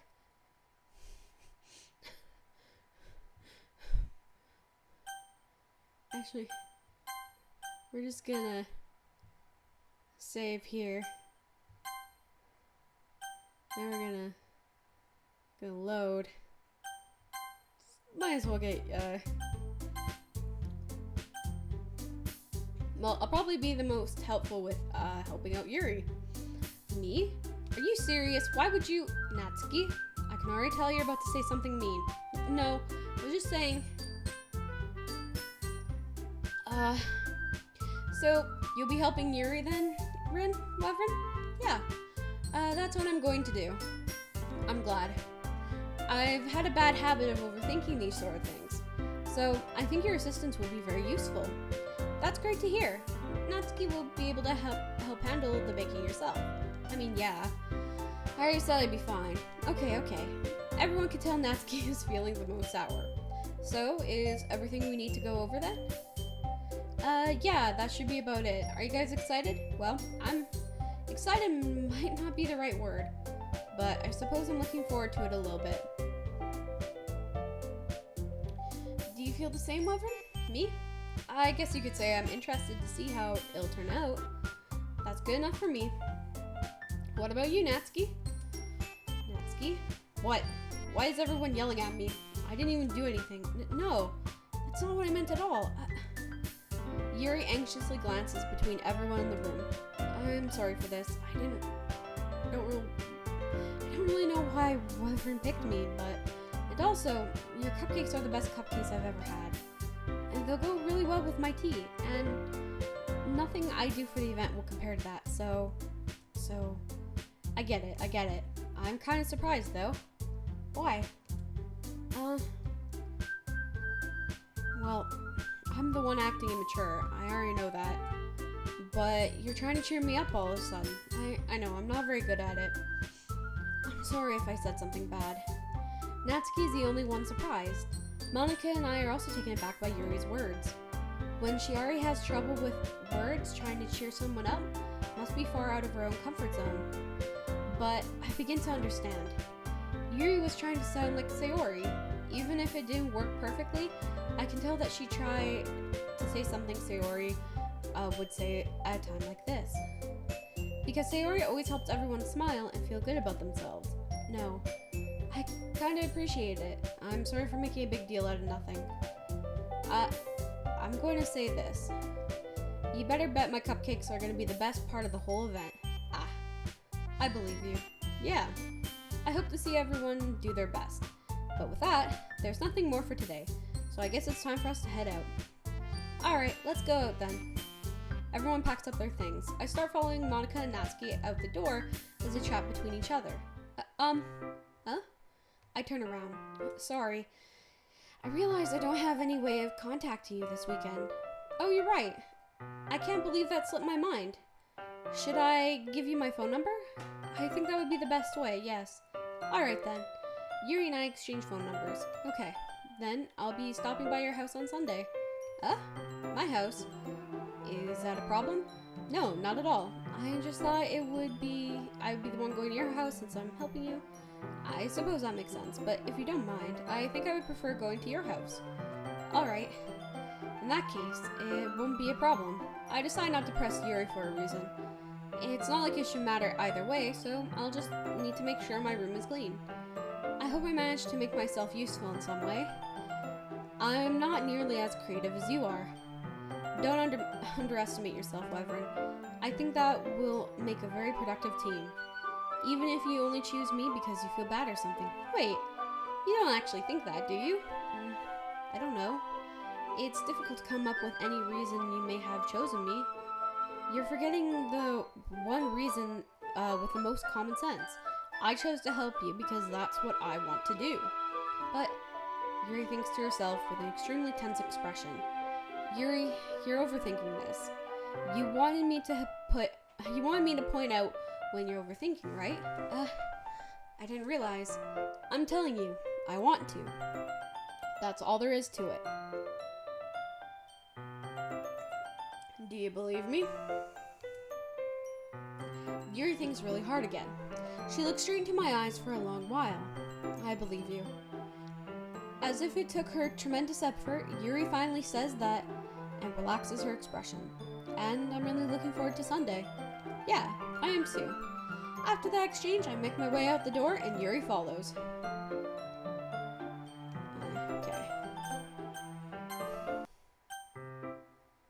Okay. I'm getting increasingly anxious about Yuri's visit. I keep telling her that telling myself there's no reason to be nervous, but it doesn't help much. Yuri is clearly an introvert and also an intimate person in general. I almost read that as inanimate. Like, she is a lamp. There's no doubt that she'll open up a little bit when it's just the two of us. Meanwhile, we've been texting each other occasionally. She was extremely apprehensive at first, but it wasn't long before I was already learning more about her. But putting Yuri aside...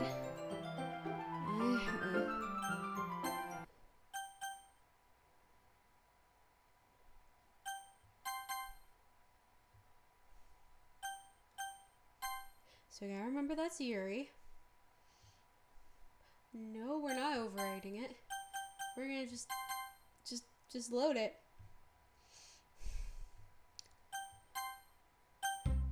Hey, Sayori, okay? It's gonna be we're all our neighbors then, but Monica said that Sayori was helping her. Jeez. Do you really hate us that much? No. Sorry, I didn't mean for this to be difficult.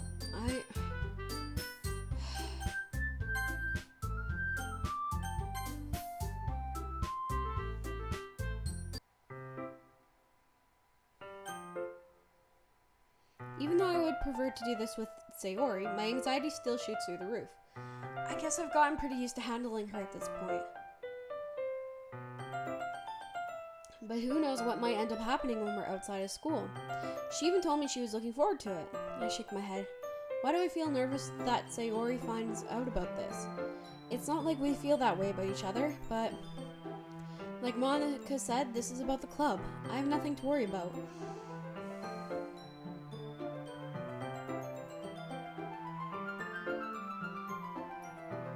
Absolutely nothing. There is nothing to worry about. Whatsoever. There's no war in Bang Sing Z.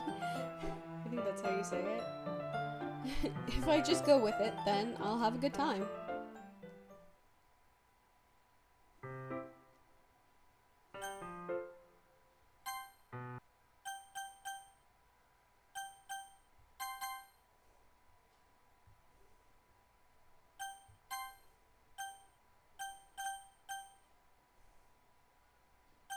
So let's go through Sayori. Okay. Hi, Wyvern. I sit down in her room. Sayori's face, forces a smile, but it's easy to tell that she's different. There's a minute of silence between us. You haven't come over like this in a long time, have you? I guess you're right. It's been a long time. Not much has really changed, has it? Sayori's room is as messy as it's always been. I also recognize the same stuffed animals and wall decorations that she had for years now. If you come over more often, it wouldn't be such a mess. That's because I'd end up cleaning it for you. How come you suddenly want to come over today? Aren't you supposed to be with Yuri today? Yeah, but... Wait, how did you know that?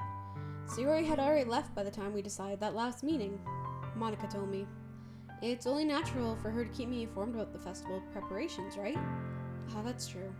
But what about you? Aren't you going to help Monica today? Of course.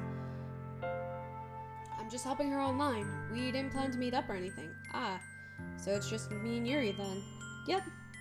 There's much more silence between us. Sayori stares in a random direction. Everything about her behavior is really uncharacteristic. I finally get to the point.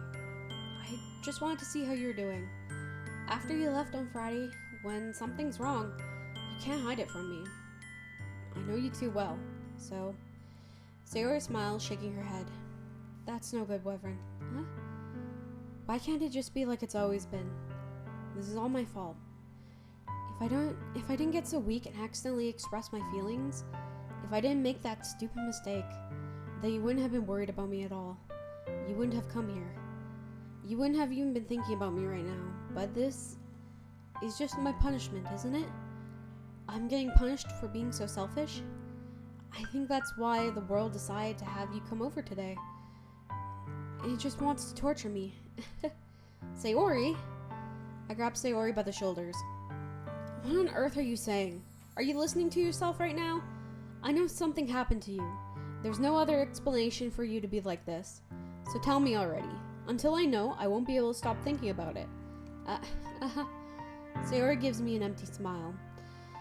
You really put me in a trap, Wyvern, but you're wrong. Nothing happened to me. I've always been like this.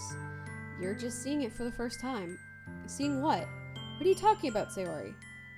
You really are just gonna make me say it, aren't you, Wyvern?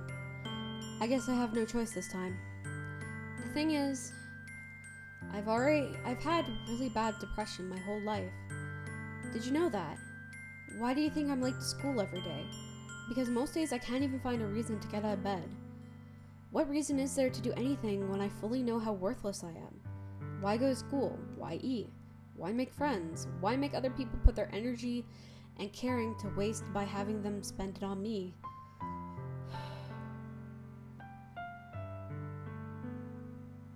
As someone who does have as bad a depression as she does, it fucking hits home too hard.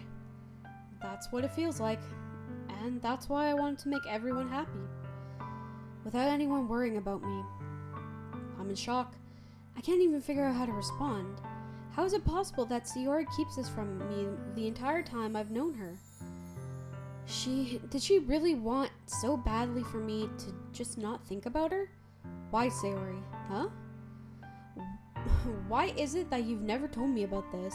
It almost feels like I've been betrayed as your close friend. Because if I knew, I would have done everything I could to support you. Even if there's only so much that I could do. I would have tried a little bit harder to make every day a little better for you. That's why I'm your friend. All you had to do was tell me. You don't understand it all, Reverend. Why do you think I didn't tell you? Because if I told you, then you would have wasted effort caring about me instead of doing important things. I don't want to be cared about. It's bittersweet when people try to care about me. It feels nice sometimes, but It also feels like like a bat being swung against my head. That's why I want so badly to make friends with everyone else. Helping everyone, being happy together is the best thing for me. But then I discovered something else too. Seeing you make friends and get closer with everyone in the club, it feels like a spear going through my heart. So that's why I decided the world just wants to torture me. Every path leads to nothing but hurt. You're right. I don't understand. I don't understand your feelings at all, Sayori. But I don't need to understand. Whatever it takes for me to help you stop hurting, that's what I'll do. No, Wyvern. There's nothing at all. The only thing that could help me is if everything could be like it always was. But I was selfish. I finally showed you what a horrible person I am. Tears streaked down Sayori's face. I made you join the literature club because I was selfish. And I was punished by my heart hurting in a way that I couldn't understand. And now you came here, and I made you hurt too. I'm just weak and selfish. That's all I am. And that's why I'm going to accept these punishments. Because I deserve every last one. Without thinking, I once again grabbed Sayori's shoulders. This time, I pull her into a giant embrace. Wyvern, Sayori, I don't care if you're feeling selfish. I'm really happy that you convinced me to join the club. Seeing you every day makes it worthwhile enough. If I make friends with everyone else, then that's just a bonus. But please, never underestimate how much I care about you. I wouldn't have it any other way. Wyvern, Sayori isn't hugging me back. Despite my arms being wrapped around her, Sayori's arms remain at her sides. She starts sobbing in my ear. No, don't do this to me. Please don't do this, Wyvern. Sayori barely manages to speak between her sobs. I don't know if I'm doing the right thing, but all I want is for her to know that I care. If you have it in you to call yourself selfish, then you have to let me be selfish too. No matter what it takes, I'll figure out what needs to change. I'll make these feelings go away. And if there's anything that you need me to do, then you'd better tell me. I'll get mad if you don't. I don't know. Gently, Sayori finally puts her arms around me in return. I don't know anything. It's all really scary. I don't understand any of my feelings, Wyvern. The only time I'm not feeling nothing is when I'm feeling pain. But your hugs are so warm, and that's really scary too. Sayori lets me go. As she does so, I let her go as well. The festival's tomorrow, yeah? It's gonna be fun, right? Yeah? How would you like for me to spend it all with you? It's what I want, I promise. I think it would be nice then. Yeah. Sayori wipes her eyes. If I could spend the whole day here, I would. Of all days, this had to be the one where I have other plans. Maybe I should cancel. No, don't. Please don't. If you did that, then I really wouldn't forgive you. But it's almost time for Yuri to meet me at my house. At the very least, do you want to come along and help out? It would be fun. To my surprise, Sayori shakes her head. I'm sorry. I don't know if it would be very good for me today. You understand, right? It's kind of hard for me to fully understand. But I'm trying my hardest. It's okay. Don't worry about me too much. I'll see you tomorrow, okay? Alright. I look forward to it. Okay. I say goodbye to Sayori and exit the house. On the way home, I find myself still feeling uneasy. Okay. So, yes. That is Sayori. We will...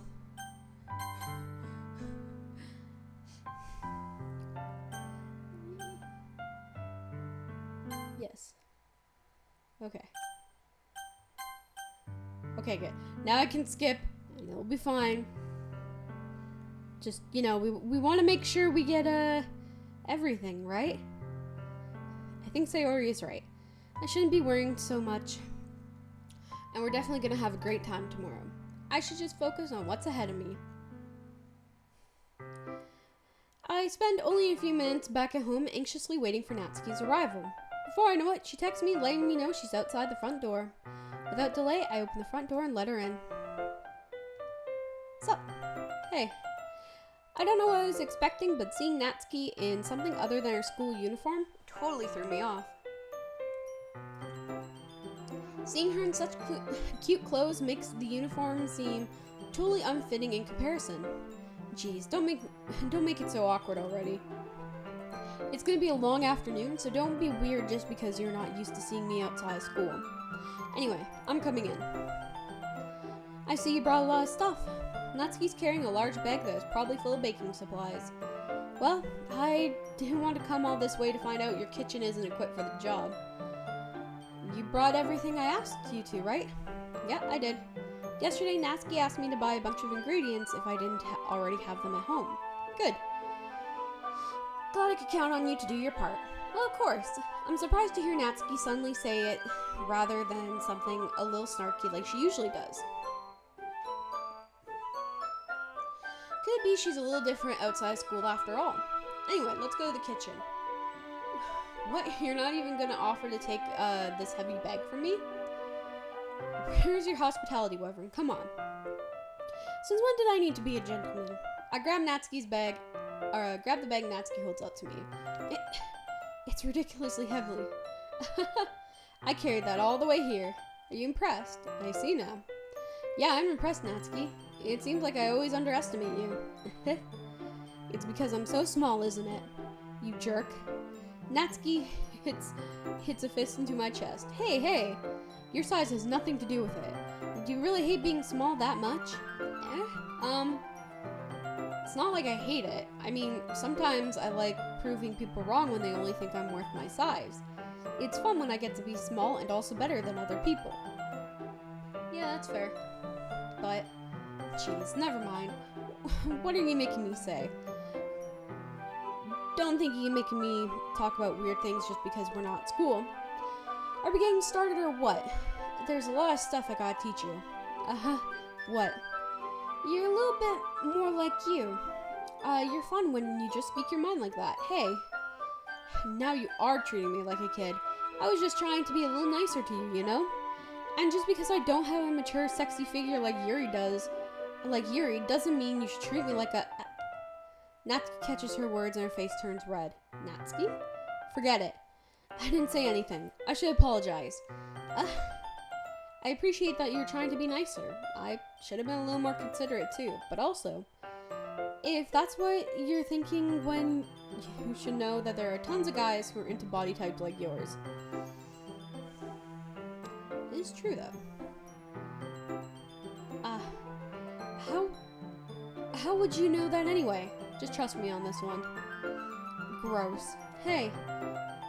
Was that just me? Who else? Man. Let's just get started already. You'll get all sour when a girl calls you gross. I finally found your weakness, Wyvern. Natsuki smiles devilishly. Please spare me. Well, if Natsuki decides to dish out more insults like that, there's no way I'm not fighting back. But she's satisfied enough for now, finally starting to pull things out of her bag, so we get started. Before long, the whole kitchen is a mess. Spoons. Thanks for following Monica Form DDLC. I hope you're enjoying the stream so far. Spoons, dirty bowls, flour, spilled fluid, and plastic bags are strewn about every countertop. The mixer isn't big enough to make all the batter at once, so we've had to do it several times. Meanwhile, Natsuki is babysitting all of my movements to make sure I don't mess up her precious baking. Wyvern, you need to put the food color. Or where'd you put the food color? The batter's going in the oven soon, so I need to fill the trays. I think it's still in the bag next to the table. What are you using it for? The color of the batter, of course. I'm making each tray a different color. That way, even if the flavors aren't different, everyone can pick their favorite. Ah, that's a cute idea. Are we doing anything like that, with the icing? Do you want to? You're asking me? I don't really have a preference, so come on. You're not putting any heart into this at all. Can't you at least try to have fun? I'm having fun? I'm not really sure what Natsuki is trying to get out of me. Meanwhile, I see her separate batter into smaller bowls and put a few drops of food coloring into each. That does look pretty cool. See? It's not like baking is just about following instructions. The presentation is where you get to be creative and have the most fun. It's a million times more worth it in the end if just looking at it makes everyone's eyes lighten up. Like the ones you made on the first day, huh? I recall Natsuki proudly presenting her cat-shaped cupcakes and Sayori and Monika's delighted expressions. I wonder if I can make Natsuki proud like that too. Yeah, maybe I'll use the food coloring then. Sounds like you're starting to understand. Just make sure you completely finish mixing the icing before you mess with the food coloring. Yeah, that's getting there. We are using an electric mixer for the batter, so I get stuck with a whisk and a huge bowl for the icing. Huh? The icing's still all lumpy. Are you even trying? Well, yeah. It's just a little longer. Yeah, I'll be here all night if you do it like that. Here, look. Natsuki grabs the whisk from me and uses her other hand to tilt the bowl back. You really need to beat the crap out of it. After a few seconds, the consistency of the icing has already improved. See? As if to emphasize, Natsuki sticks a finger in the icing and pops it into her mouth. I reluctantly start to do the same. Hey! Natsuki suddenly grabs my wrist. I don't want your gross fingers in my icing. Your icing, eh? Are you forgetting who did all the work? I start to fight back, trying to inch my finger toward the bowl. Don't make me beat the crap out of you next. I'd like to see you try. I push harder, just enough for my fingers to reach the icing. I triumphantly scoop some with my fingers, just as Natsuki tugs with all her might. The force of Natsuki pulling me causes me to stumble, making her stumble in turn. Gross. You got it on my face. Whose fault is that? There's a big glob of icing on Natsuki's cheek. She tries to reach it with her tongue, but it's too far away. Jeez. You know what? Take this. Natsuki instead wipes it off her finger before shoving her fingers towards my face. You wish. I'm faster. I grab her wrist in my hand before she reaches my face. Natsuki tries to use her other hand to fight back, but I grab that one as well. Stop. Not until you apologize for calling me gross. Fine.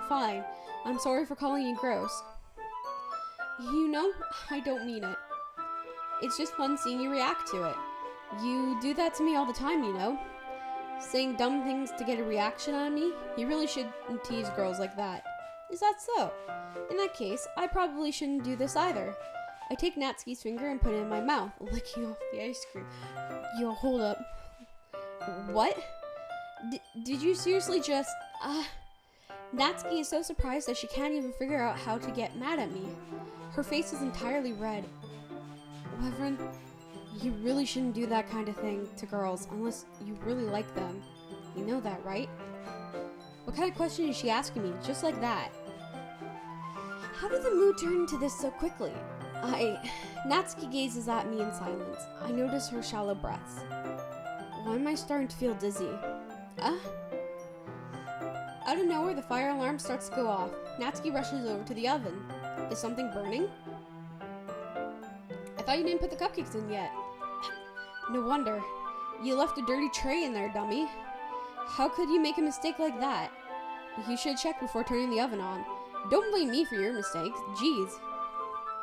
Natsuki uses an oven mitt to grab the blackened tray out of the oven. She sets it on top of the stove. In another moment, the fire alarm stops. Anyway, I'm putting them in the oven now. Yeah. The tension from the moment before still lingers in our heads, but the moment has already been lost. I watch as Natsuki slides the cupcake trays into the oven. Then, I reluctantly pick up the whisk and continue with the icing like nothing ever happened. That smells so good. The cupcakes are ready to be pulled out of the oven. As soon as Natsuki pulls the oven door, a blast of sweet-smelling, warm air fills the room. Look at how cute they all look. She proudly shows off the different colored cupcakes in each of the trays. They'll look even better when we add the icing. Not like you need to tell me that.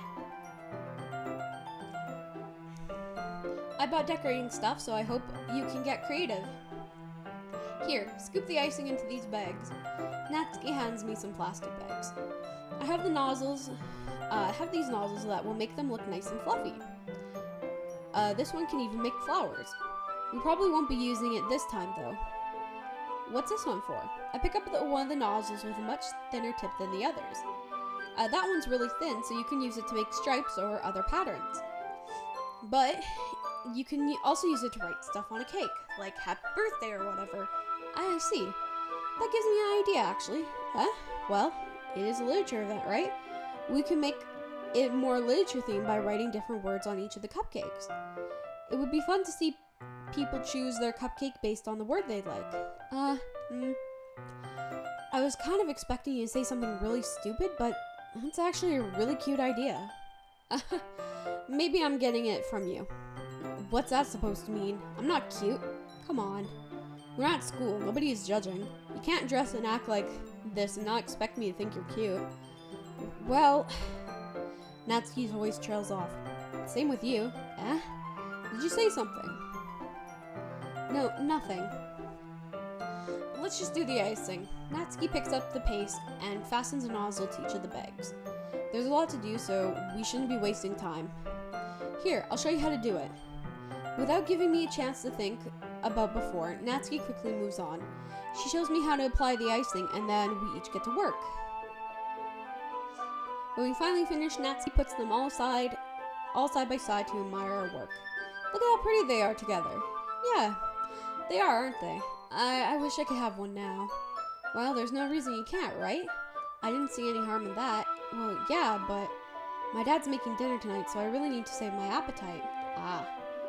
Sayori's the exact opposite in that regard. If she was here, we'd probably be down 10 cupcakes already, and she would still eat dinner. Come on, that's just unhealthy. Besides, my dad cooks, I need to eat as much as I can. Well, anyway, I was hoping we would have time for manga, but I need to be home for dinner. Already. That's a shame. It's your fault for working so slowly. You should have thought about that. It's not like you always have this chance. Man, as usual, Natsuki puts the blame on me. You can bring the cupcakes tomorrow, right? If you and Sayori, each carry some, then you'd probably do it in one trip. Yeah, I can do that.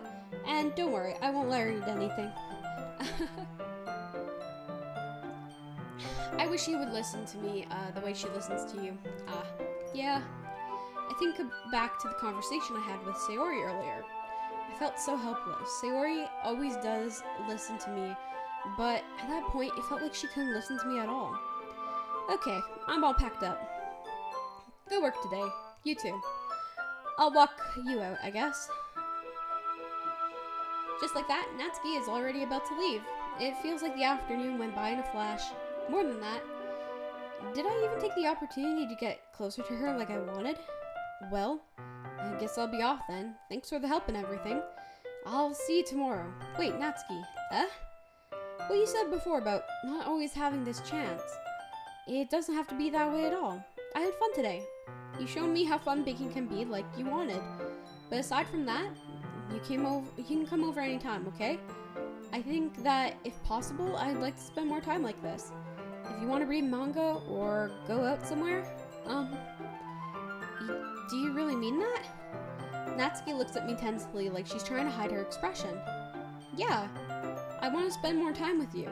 Reverend, I thought you only cared about getting this done. I'm sorry I had to leave so early today. I really didn't want to. I would really stay here longer if I could. I feel the same way as you do. Natsuki suddenly gets closer to me. Wait, Natsuki. Standing inches from me, Natsuki looks up at me.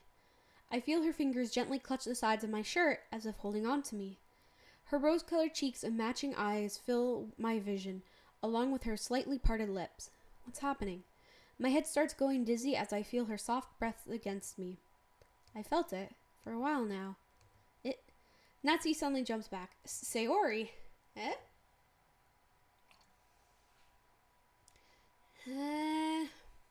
Hi, Wyvern. Sayori. Just now we weren't... It's okay, Wyvern. I just stopped by to say hi. Well, you should have come a little earlier. I'm already on my way out. Aw, really? That's too bad.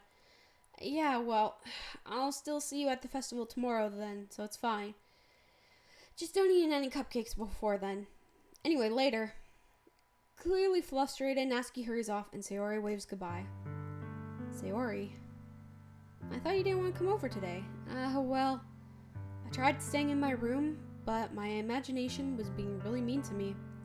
So I had to come here and see it for myself. See what?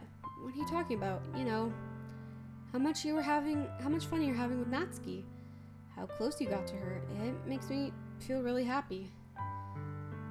That you made such good friends. That's all that matters to me. Tears start streaming down Sayori's face. That's all that matters to me. Why am I feeling this way, Wyvern? I'm supposed to be happy for you. Why does it feel like my heart is splitting in half? It hurts so much. Everything hurts so much. It'd be so much better if I could just disappear. Sayori, don't say that. It's true, Wyvern. If I wasn't here, then you wouldn't have to waste your sympathy on me. You wouldn't have to put up with me being selfish. Monica was right. I should just... Monica? Monica was right about what? Sayori, what I said before is true. I'm not going to let this continue. Caring about you like this isn't a burden your mind is making out to be. It's something that makes me happy. It's something I wouldn't trade for anything else. So even if it takes an entire lifetime, I'm going to be by your side until you don't feel any more pain. But Sayori looks away. But I put a hand on her shoulder and reassure her. I'm scared, Wyvern. I'm really scared. Why are you scared of Sayori? I'm scared that I might like you more than you like me, Sayori. It's true, isn't it? I was weak and started to like you too much. I did this to myself. Oh, fuck, that's another goddamn mood. Jesus Christ. Wyvern, I like you so much that I want to die. That's how I feel. And that's enough, Sayori. I don't want you to hurt anymore. I slide my hand down Sayori's arm and squeeze her hand in my own. Do you remember how I said I always knew what's best for you? Do you still believe me? Wordlessly, Sayori nods. Even if you don't understand all of your own feelings, I know what you need most right now, and that's what I'm gonna give you. Sayori.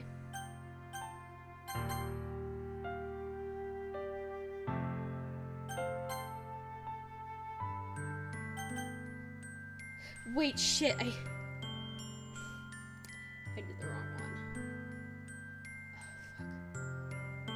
Oh, fuck. Ah, shit, I did the wrong one. Oh.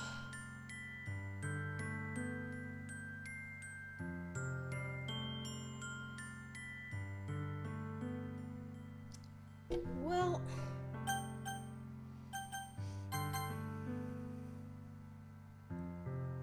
Actually, I have a feeling that it won't matter either way, so...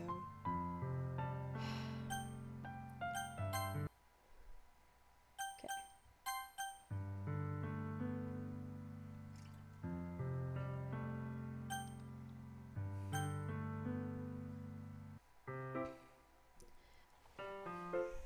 As I approach my house, I see something that makes me feel a moment of panic. Yuri? Thank goodness. You're a little early. I'm sorry, I wasn't home yet.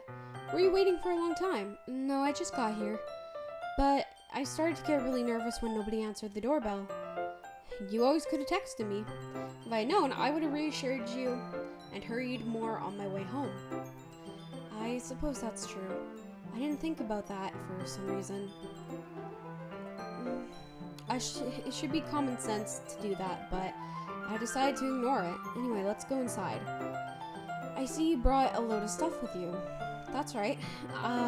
And did you manage to find everything I asked to buy as well?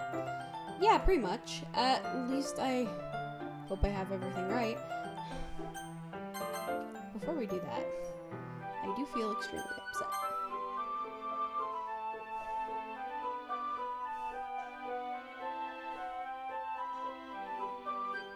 A part of me is worried that I'm gonna have to redo it, but also at the same time, actually no, I'll redo it later. Oh hey Arthur.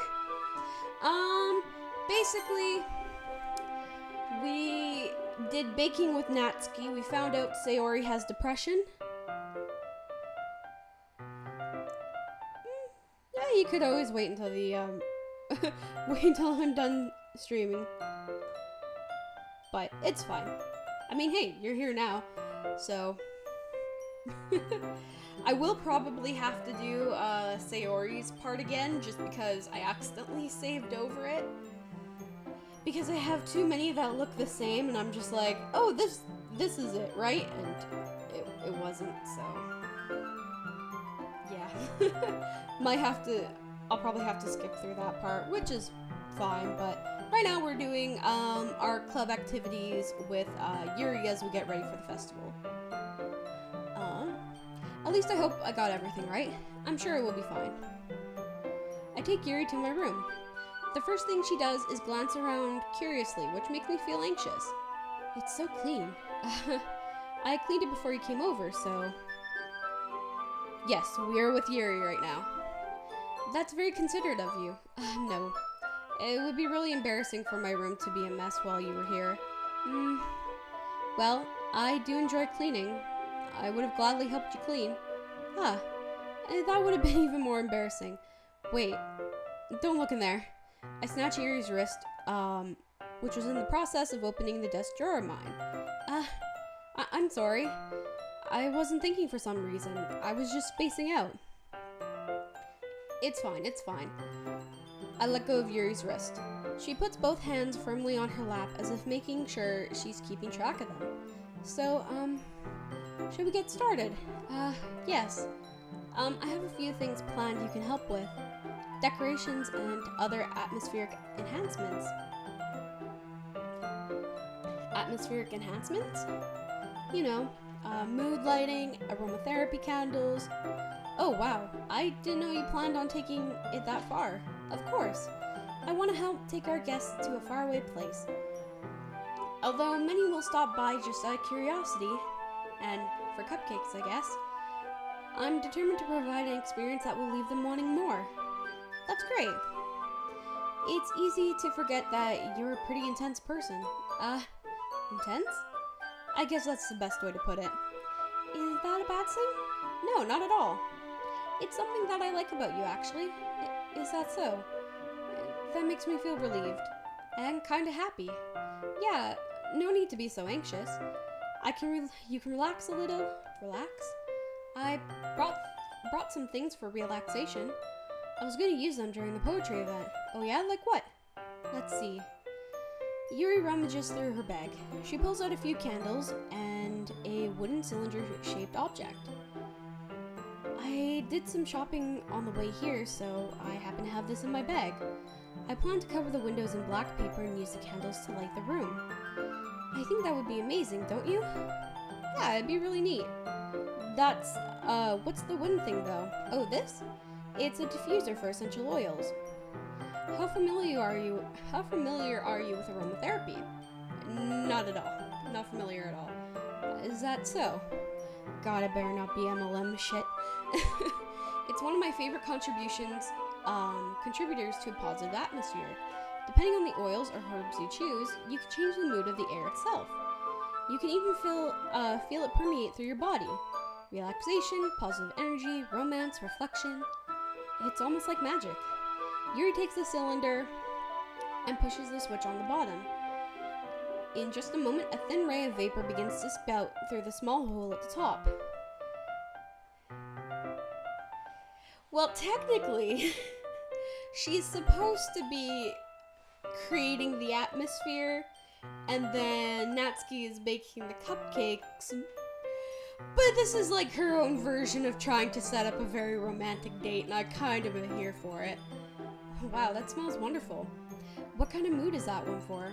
This is jasmine essential oil. It smells a little sweet and flowery, right? Yeah, that's a good way to describe it. I chose jasmine for the event because it provides more than relaxation. Jasmine enhances your emotions and help you feel them flow through your body. Yeah, to give it like, because they're doing a poetry reading. So, because Yuri doesn't have the best, or like, Monica and Sayori are making the posters, and Natsuki's doing the baking. They didn't know what, Yuri would do, so they're just like,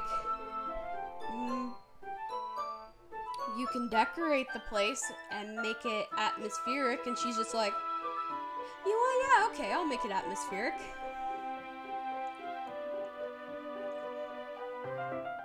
Basically, she's giving it a better, how would I put it? She's changing the mood to make it feel more of like an actual, either like a bookstore or like an actual poetry event to get people to relax and continue to join in. So, but she's basically doing the decorations, is what it is. But they made it sound fancy so that she didn't feel too left out. You feel warmer and your heart pounds more heavily. Don't you think it'd be perfect for sharing our poems? It does sound suitable, but you seem to know a lot more about this, so I'll trust your opinion with anything. Yuri smiles gently, clearly enjoying herself. She again reaches into her bag and pulls out several spools of thin ribbon. What are those for? Well, did you purchase the origami paper I asked you to get? Yeah, I have it over here. We won't be using the paper for folding origami. What I'd like to do is write a different word on each paper. We'll need about 100 of them. Oh yeah? What will those be used for? Well, I'm gonna cut the pieces of ribbon to hang from the doorway of the classroom. Then we can fasten the paper to the ribbons and create a doorway curtain. Wouldn't it be beautiful? It would also catch the eye of those passing by the room. It may attract some to peek inside. Oh, that's really creative. I had no idea you'd be so good at this, Yuri. Is that so? Well, I suppose I do get a little intense, as you put it. No, it's okay. I've been getting the feeling of probably redecorating my apartment. If she was real, she could definitely help me with that. Uh-huh. Yuri giggles with red cheeks. Is it just me, or is she more relaxed when it's just the two of us? Or maybe it's the excitement she feels from sharing something that she enjoys. Here's a marker, Wyvern. You can write any characters you want. I'll help you once I finish cutting the ribbons. Ah, alright. Oh, is it? Let me just be a little annoying.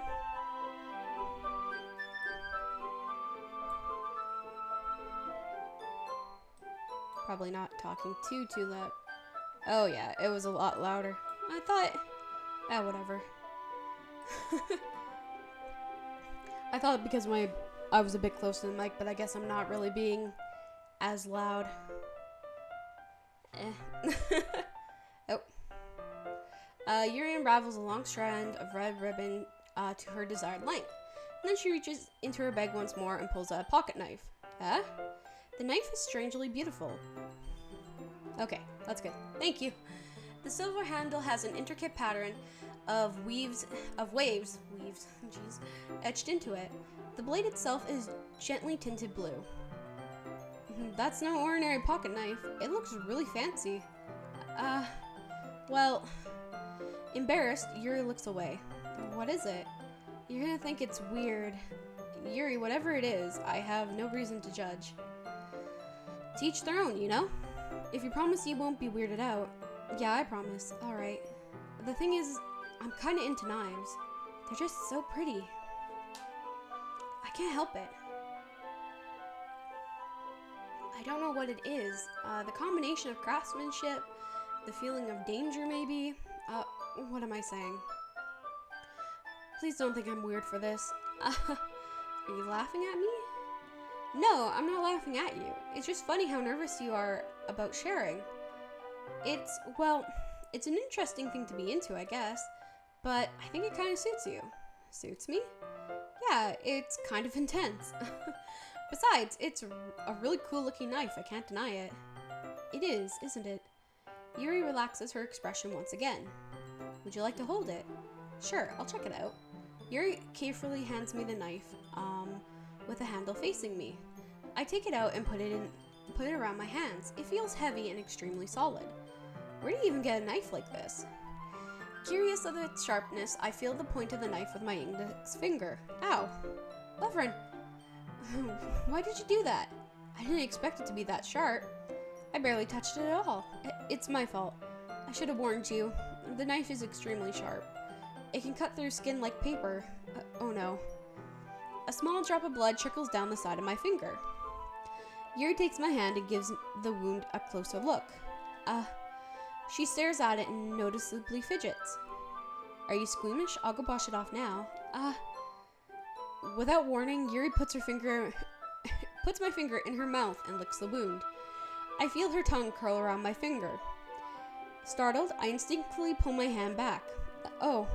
Please forgive me. I wasn't thinking. Yuri lowers her head, her face burning up. Yeah? Sure you weren't thinking, hun? Yuri, that's the most embarrassing thing I've ever done. How could I do something like that? I'm sorry. Sure, it was a little weird and it took me by surprise, but I guess she was just trying to help, right? Yuri, I think you're overreacting a little. She doesn't lift her head. What if she doesn't recover from this for the rest of the afternoon?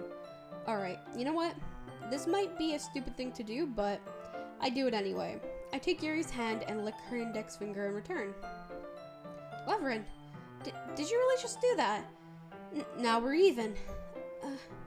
Yuri just looks at me like I did something wrong. I knew it would be a bad idea. If not for the sweet aroma of the jasmine oil, the air would be extremely heavy now. You're so weird, Reverend. Yuri giggles shyly. Yuri calling me weird? I have no response to that. Where do you keep the bandages? I don't think I need one, actually. It was a tiny cut. Look, it's already stopped bleeding. I see. That's relieving. The tension is quickly lifted. We each resume our respective activities. I watch Yuri's knife cut through the ribbon like it's nothing but air. Meanwhile, I continue to make progress on the paper.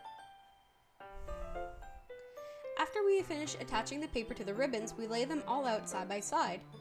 It looks better than I expected and will be very effective as a door curtain. It looks great. Good thinking coming up with this, Yuri. Thanks. It's just something I saw online, really. Are you ready to move to the next task? Yeah, let's do it. What do you have in mind? I'd like to create a banner. That's why I asked you to buy the paint tablets. That's right. One of the items Yuri asked me to buy was a kit of watercolor paint tablets. We'll need about 6 cups of water to put each of the tablets in. Do you mind fetching those for us? Of course not. 6 cups of water. I'll be right back in a minute. Thank you very much. Oh, and just a little bit of water is okay. If you fill the cups too much, it'll be too diluted.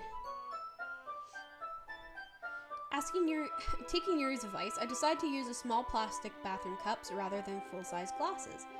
I put them on a plate to catch any paint drips, then bring them into my room. Yuri? Yes?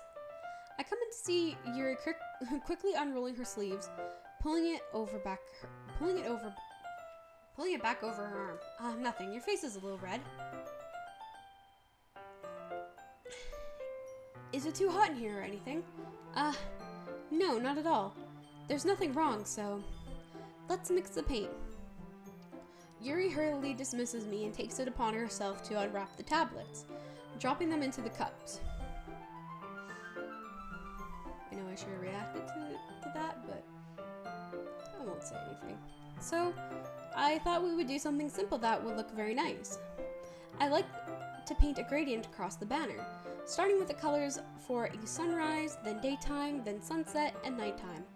Once it dries, I'll write an inspirational quote across the banner.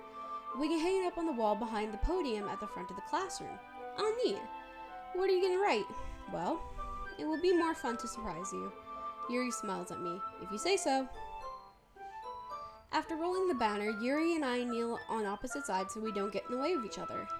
Yuri uses a brush and adds a few dots to different colors across the banner to serve as a color guide when we paint. This kind of reminds me of elementary school. Painting a banner with watercolors feels a lot like art class projects we had back then. It's relaxing.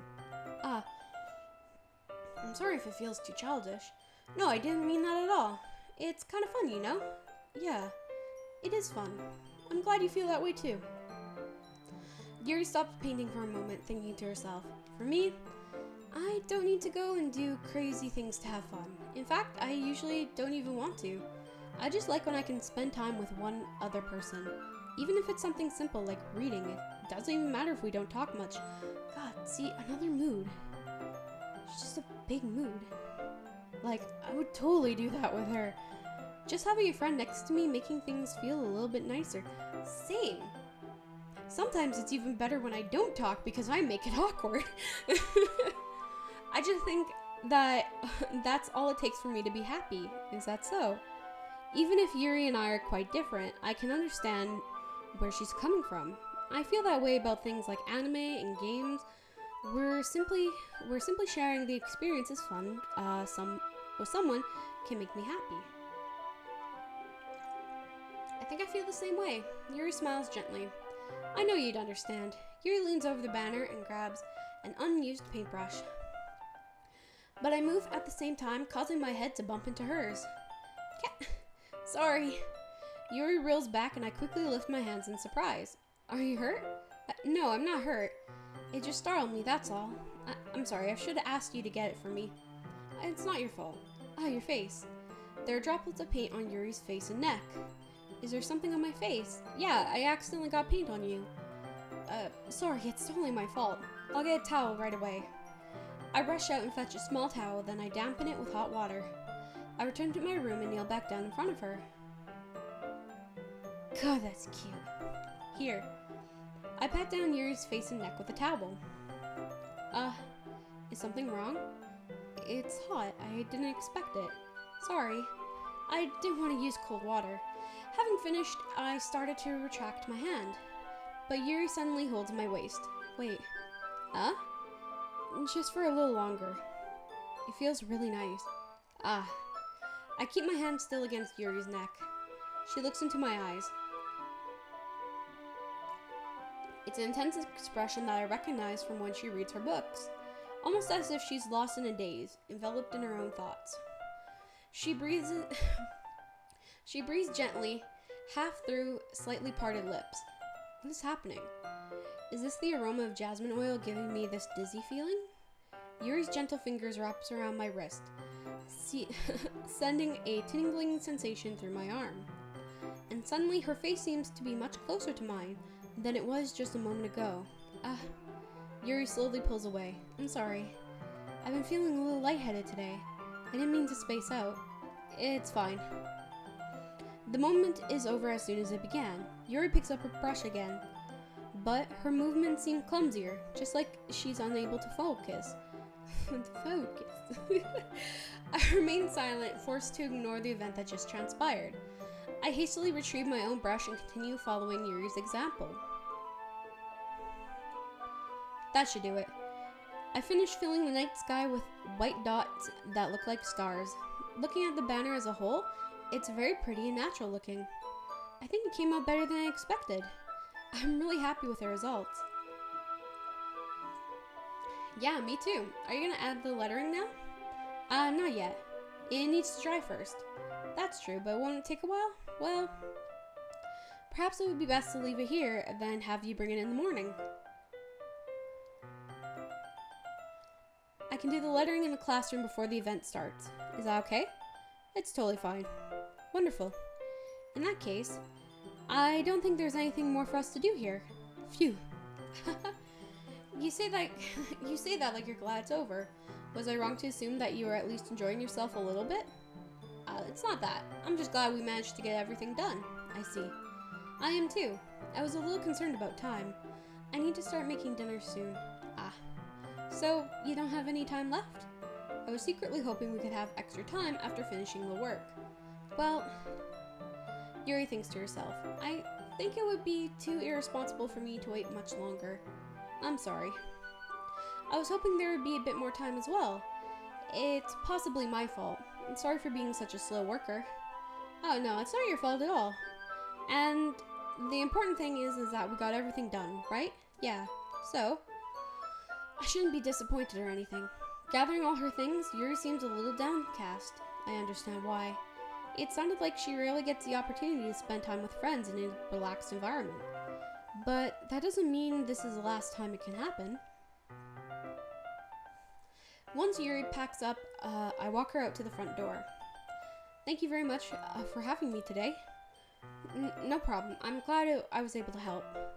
Just let me know if there's anything else you need me to bring tomorrow. I will. Well then, Yuri fidgets. I guess I'll be seeing you tomorrow. Wait. I kind of say it without thinking. About today. It was fine that we didn't have as much time as we wanted, because we can do this again. Whenever you want, you can come over, or we can go somewhere. I forgot you don't like going out much. As I stumble over my words, Yuri simply smiles bashfully. Anyway, you know what I'm trying to say, so you're very thoughtful, Wyvern. Yuri takes a step closer to me, then briefly squeezes my hand. I kind of like that about you. Well, how am I supposed to respond to that? But I don't even get a chance as Yuri suddenly pulls back. Sayori? Eh? Hi, Wyvern. Just now, we weren't... It's okay, Wyvern. I just stopped by to say hi. Well, it's nice to see you. I'm sorry, but I'm already on my way to leave. Really? That's too bad. I'm sorry. But we'll all be together at the festival tomorrow, so that's fine, right? Of course. Sayori beams. Yeah, so I'll see you tomorrow. Clearly embarrassed, Yuri hurries off. Sayori waves goodbye after her. Sayori, I thought you didn't want to come over today. Well, I tried staying in my room, but my imagination was being really mean to me. So I had to come here to see it for myself. See what? What are you talking about? You know, how much fun you're having with Yuri, and how close you got to her. It makes me really happy that you've made such good friends. That's all that matters to me. Tears start to fall down Sayori's face. That's all that matters to me. Why am I feeling this way, Wyvern? I'm supposed to be happy for you. Why does it feel like my heart is splitting in half? It hurts so much. Everything hurts so much. This would be so much better if I could just disappear. Sayori, don't say that. It's true, Wyvern. If I wasn't there, then you wouldn't have to waste your sympathy on me. You wouldn't have to put up with me being selfish. Monica was right. I should just... Monica? Monica was right about what? That actually does kind of worry me, because it's like, Monica, what the fuck did you say? Tell me. I need to know. What I said before is true. I'm not going to let this continue. Caring about you like this isn't a burden your mind is making out to be. It's something that makes me happy.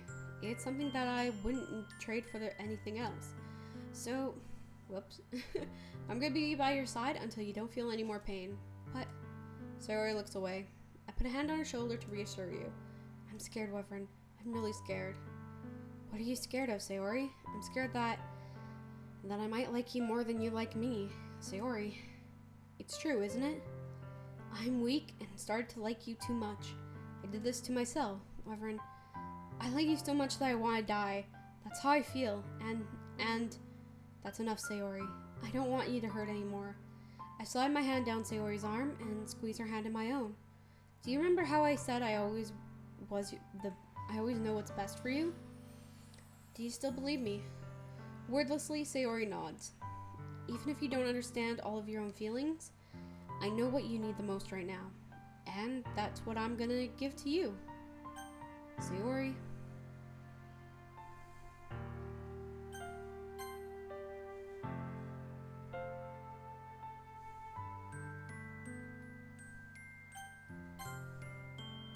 I don't know why I'm saving that, but I think it just... whatever. You will always be my best friend. What you need most is for things to be like this has always been. Monica told me the truth.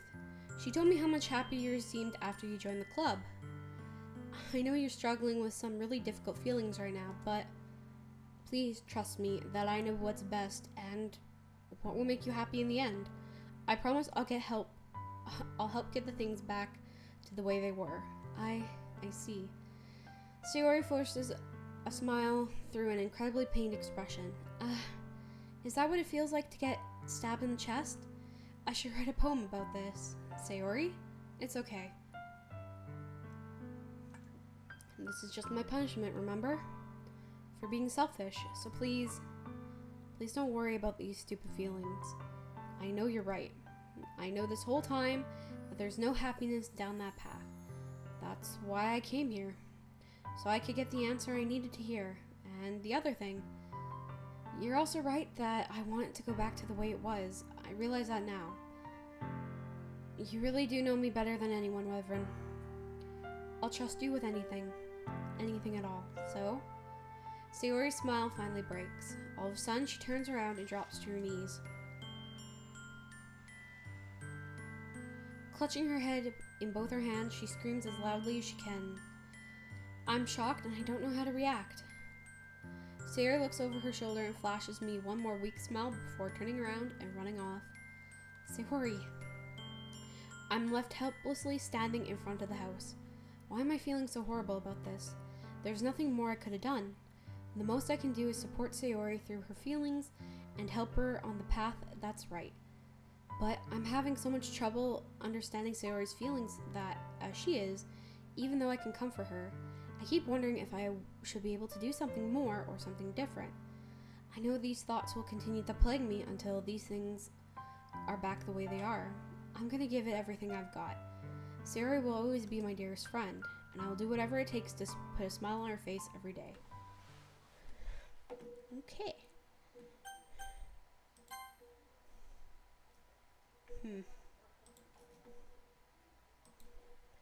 So,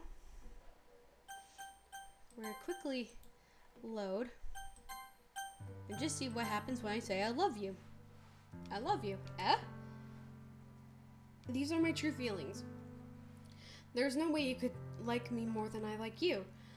I should have realized this sooner, but spending time with everyone at club, making new friends, and having fun with you every day helped me realize that you're truly the most important person to me. That's why I'll accept you. I'll accept any of your burdens. As long as we continue like this every day, with you by my side, then I know we'll be happy. Reverend. Suddenly, Sayori wraps her arms around me, tightly. Reverend, is this really okay? Yeah. I hold Sayori in my arms and pull her close. You'll never have to let go of me again. I love you, Reverend. I want to be with you forever. Me too. I feel Sayori's grip around me weaken a little bit. What is this, Sayori? I'm supposed to be happy right now. I always thought this would be the happiest moment for me. But why, even now? Why won't the rain clouds go away? They're not going away at all, Reverend. It's okay, Sayori. It might take some time for things to get better again. But no matter how long it takes, I'll be there every step of the way. That's all that matters right now. Okay, I trust you. Sayori and I slowly release each other. So, I guess that makes the festival tomorrow our first date, huh? So, what are you saying? I'm just gonna... You know what, we'll save that here. Yes. I don't want to think about those things, you know? I want everything to be the same as it always has been. Even if we really are a couple, I don't know if I can handle anything more right now. It's really new and scary to me. I understand. We'll go at whatever pace suits you best. Hey, Reverend? Sayori gazes at me once again, smiling sadly. Even if I get really sad, this is the best thing for me, right? I don't really understand what Sayori means by that. Are you saying that this is making you feel sad, Sayori? I don't know. I don't understand what I'm feeling. I feel like a bunch of thorns when you told me you loved me. But that's why I want to trust you. You know what's best for me. Yeah, I do. And that's my promise. I say that, but in reality, I've never felt more uncertain when it comes to Sayori. I know that I love her and she loves me, but I'm having So much trouble understanding Sayori's feelings as she is. Even though I can comfort her, I keep wondering if I should be doing something more or something different. I know those thoughts will continue to plague me until things are back the way they were. Is that what Sayori meant by not wanting anything to change? I'm gonna stick with this one because, like, God, I feel bad for her. I don't know. But I know that I'll give it everything I've got. Sayori is the most important person to me, and I'll do whatever it takes to have a happy future with her. It's the day of the festival. Of all days, I expected this one to be where I'm walking to school with Sayori, but Sayori isn't answering her phone. I consider going to her house and waking her up, but decide it's a little too much.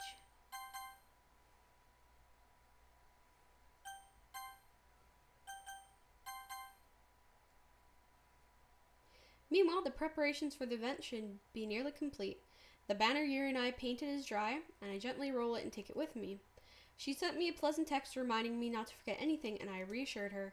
Funnily enough, I probably feel the same way as Natsuki about the event. I'm more excited for the festival to be over than I can spend time with Sayori and Yuri at the festival. But knowing Monica, I'm sure the event will go great too. Reverend, you're the first one here. Thanks for being early. That's funny. I thought at least Yuri would be here by now. Monica is placing booklets on each of the desks in the classroom. They must be the ones she prepared and have all the poems we are performing. In the end, I found a random poem online that I thought Monica would like and submitted it. So that's the one I'll be performing. I'm surprised you didn't bring Sayori with you. Yeah, she overslept again. That dummy. You'd think that on days this important she'd try a little harder. I say that, but I suddenly remember what Sayori told me yesterday. And suddenly, I feel awful, knowing it's not nearly that simple for her.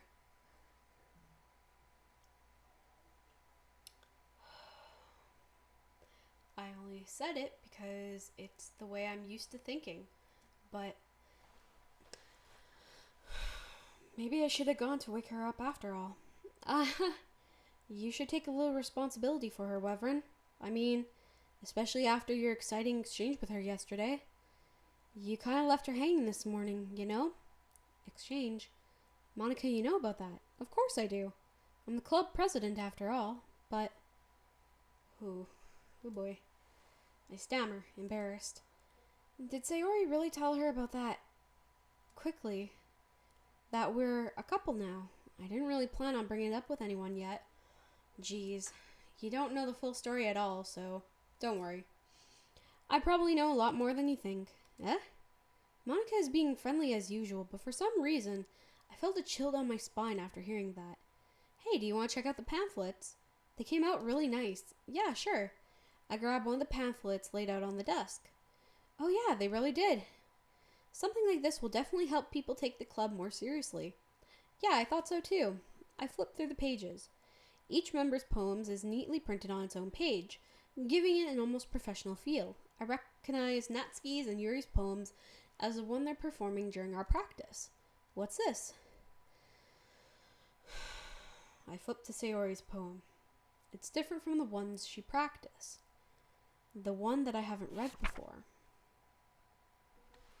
Get out of my head, get out of my head, get out of my head, get out of my head, get out of my head, get out of my head. Get out of my head before I do what I know is best for you. Get out of my head before I listen to everything she said to me. Get out of my head before I show you how much I love you. Get out of my head before I finish writing this poem. But a poem is never actually finished. It just stops moving. Yep.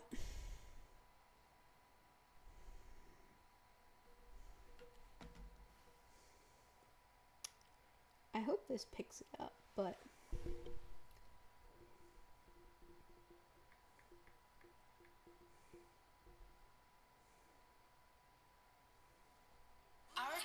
Wait, that's not good. God damn it, ads.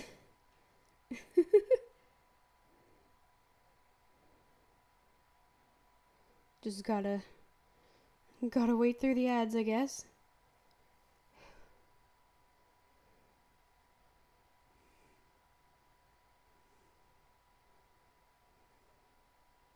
This is essentially what is happening right now.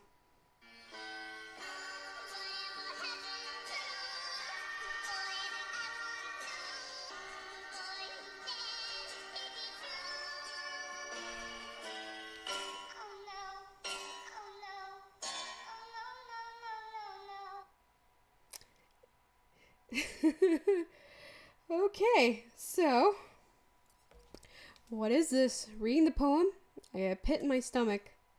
Wyvern, what's wrong? Nothing. The poem feels completely different from everything else Sayori's written. I I did that on my phone actually. But yeah. Oh, it's a meme song. I just basically looked up the oh no, no song. So, cuz that first part is definitely a oh boy. Y'all ready for a ride? This poem I shouldn't say that. It's a normal game, completely a normal visual novel. Perfectly fine in every way. This poem feels completely different from everything else Sayori's written. But more than that, I changed my mind. I'm gonna get Sayori, so well, alright. Try not to take too long, okay? I quickly leave the classroom. Don't strain yourself, Monica calls out after me. I quicken my pace. Don't strain yourself. Oh, fuck. What was I thinking? I should have tried a little bit harder for Sayori. It's not a big deal to at least wait to help her or help her up. Even a simple gesture of walking her to school makes her really happy. Besides, I told you yesterday that things would be the same as they always have been. That's all she needs, and that's what I want to give her. I reached to Sayori's house and knocked on the door. I don't expect an answer since she's not picking up her phone either. Like yesterday, I opened the door and let myself in. Sayori? She really is a heavy sleeper.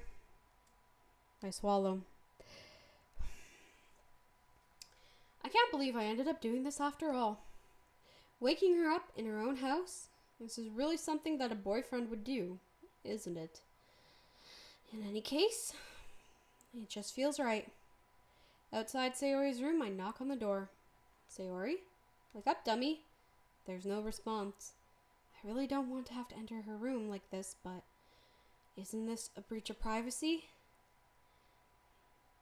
But she really leaves me no choice.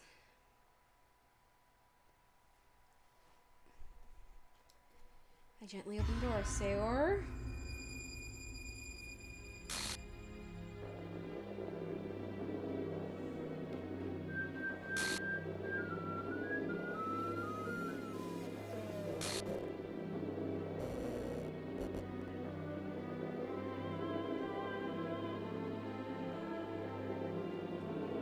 What the hell?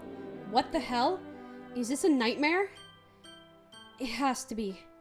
This isn't real. There's no way it can be real. Sayori wouldn't do this.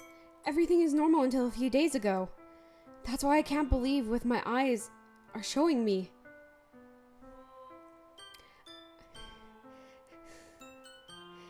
Yep. I suppressed the urge to vomit. Just yesterday, I told Sayori that I would be there for her. I told her I know what's best and that everything will be okay. Then why would she do this? How could I be so helpless? What did I do wrong? Confessing to her? I should have confessed to her. It's not what Sayori needed at all. She even told me how painful it was for others to care about her. And then why did I confess to her and make her feel even worse? Why was I so selfish? It's my fault. My swarming thoughts keep telling me everything I could have done to prevent this.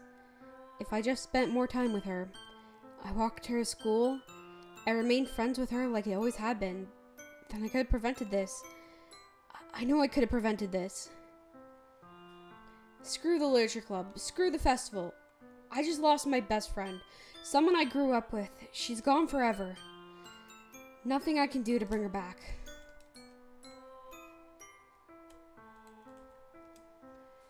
This isn't some game where I can reset and try something different. I had only one chance and I wasn't careful enough. And now I'll carry this guilt with me until I die. Nothing in my life is worth more than hers. But I still couldn't do what she needed from me. And now, I can never take it back. Never, never, never, never.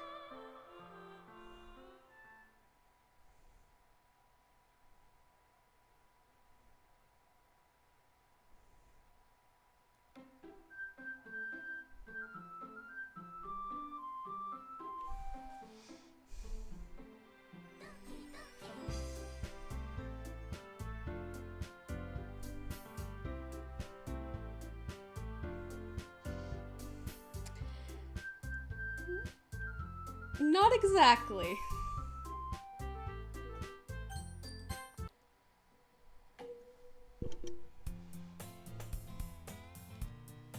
I see an annoying girl running over towards me in the distance, her arms waving. Obviously, getting attention. Oh. All my saves. They do be gone.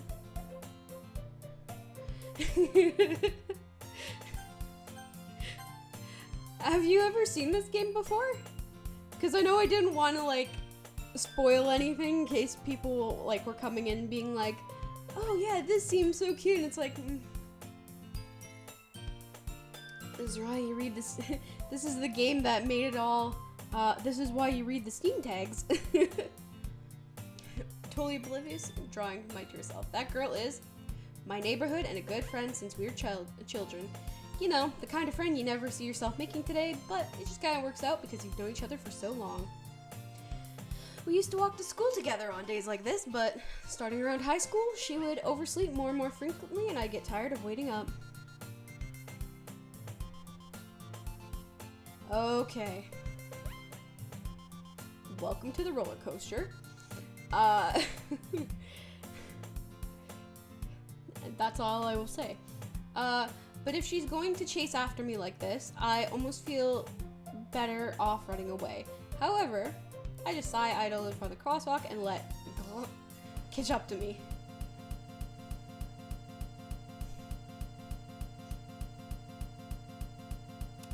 Shit. It's an ordinary school day, like any other. Mornings are usually the worst, being surrounded by couples and friend groups walking to school together. Meanwhile, I always walk to school alone. I always tell myself by the time I met some girls or something like that. But I have no motivation to join any clubs. I'm perfectly content just getting by on the average while spending my free time on games and anime. There's always the anime club, but it's not like there'd be any girls in it anyway. Oh look, his motivation. The school day is an ordinary as ever, and it's over before we know it. After I pack up my things, I stare blankly at the wall looking for an ounce of motivation. Clubs. There really aren't any that interest me. Besides, most of them would probably be way too demanding for me to want to deal with. I guess I have no choice but to start off with the anime club. Levrin? Monica? Oh my goodness, I totally didn't expect to see you here. It's been a while, right? Yeah, it has. Monica smiles sweetly. We do know each other. Well, we rarely talk, but we were in the same class last year. Monica is probably the most popular girl in class. Smart, beautiful, athletic. Basically completely out of my league. So, having her smile at me so genuinely feels a little... What did you come in here for anyway? Oh, I've been looking for some supplies to use for my club. Do you know if there's any construction paper in here? Or markers? I guess you could check the closet. You're in the debate club, right? About that. Actually, I quit the debate club. Really? You quit? Yeah. To be honest, I can't stand all the politics around major clubs. It feels like nothing but arguing about budget and publicity is how to prepare for events. I'd much rather take something I personally enjoy to make something special out of it. In that case, what club did you decide to join? Actually, I'm starting a new one. A literature club. Literature? It sounds kind of dull. How many members do you have so far? It's kind of embarrassing, but there's only 3 of us so far. It's really hard to find new members for something that sounds so boring. I can see that. But it's really not boring at all, you know? Literature can be anything. Reading, writing, poetry. The music stopped. Please, Monica. I mean, one of my members even keeps her manga collection in the club room. Wait, really? Yeah, it's funny, right? She always insists that manga is literature too. Hey, listen. I mean, she's not wrong, I guess. And besides, a member's a member, right? Did Monica say she? Hey, Wyvern, by any chance, are you still looking to join a club?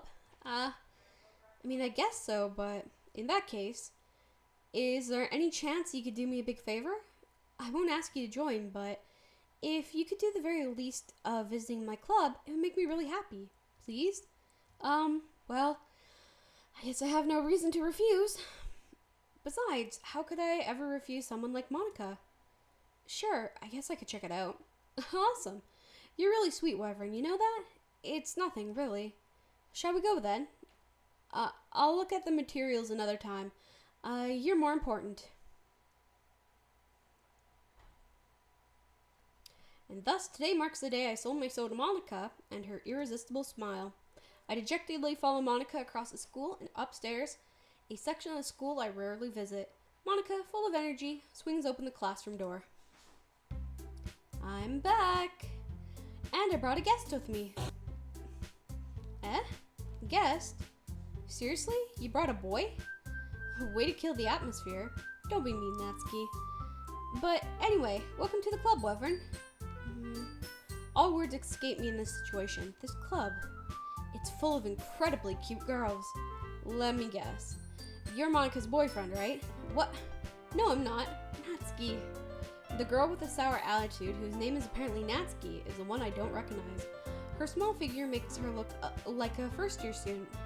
Anyway, this is Natsuki, energetic as usual.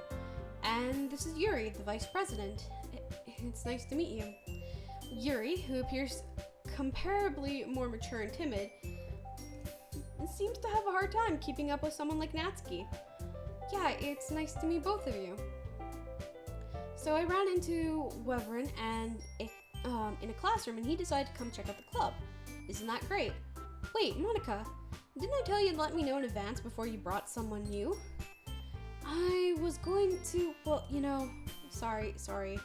I didn't forget that, but I just happened to run into him. In that case, I should at least make some tea, right? Yeah, that would be great. Why don't you come sit down, Wyvern? The girls have a few desks arranged to form a table. Yuri walks to the corner of the room and opens a closet.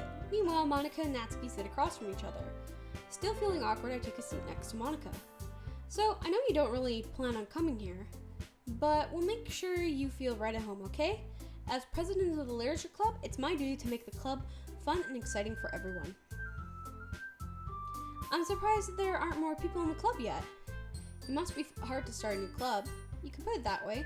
Not many people are interested in putting all their effort to start something brand new, especially when it's something that doesn't grab your attention like literature. You have to work hard to convince people that you're both fun and worthwhile, but it makes school events like the festival that much more important.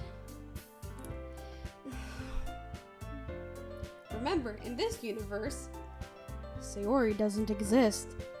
But it makes school events, much more important. I'm confident that we can really grow this club before we graduate. Right, Natsuki? Well, I guess. Natsuki reluctantly agrees. Such different girls, all interested in the same goal. Monica must have worked really hard just to find these two. Yuri returns to the table, carrying a tea set. She carefully places a teacup in front of each of us before setting down the teapot in the middle. You keep a whole tea set in the classroom? Don't worry, the teacher gave us permission. After all, doesn't a hot cup of tea help you enjoy a good book? I guess. Don't let yourself get intimidated. Yuri's just trying to impress you.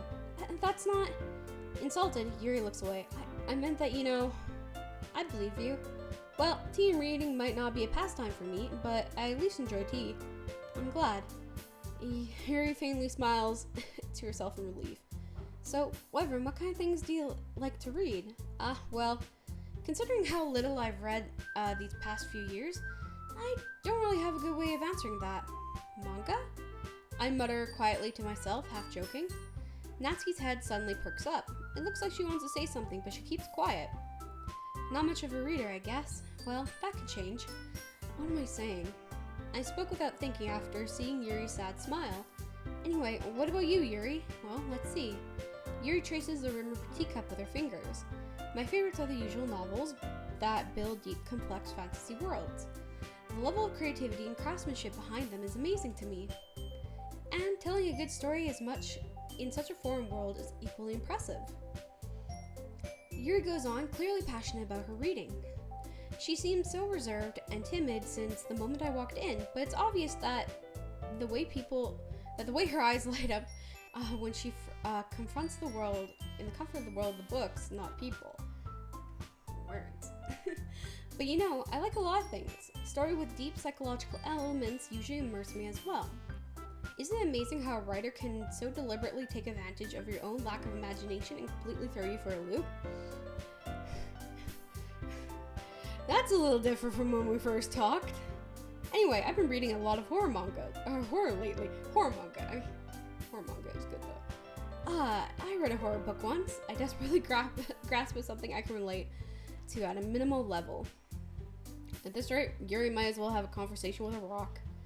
As expected from you, Yuri, it suits your personality. Oh, is that so?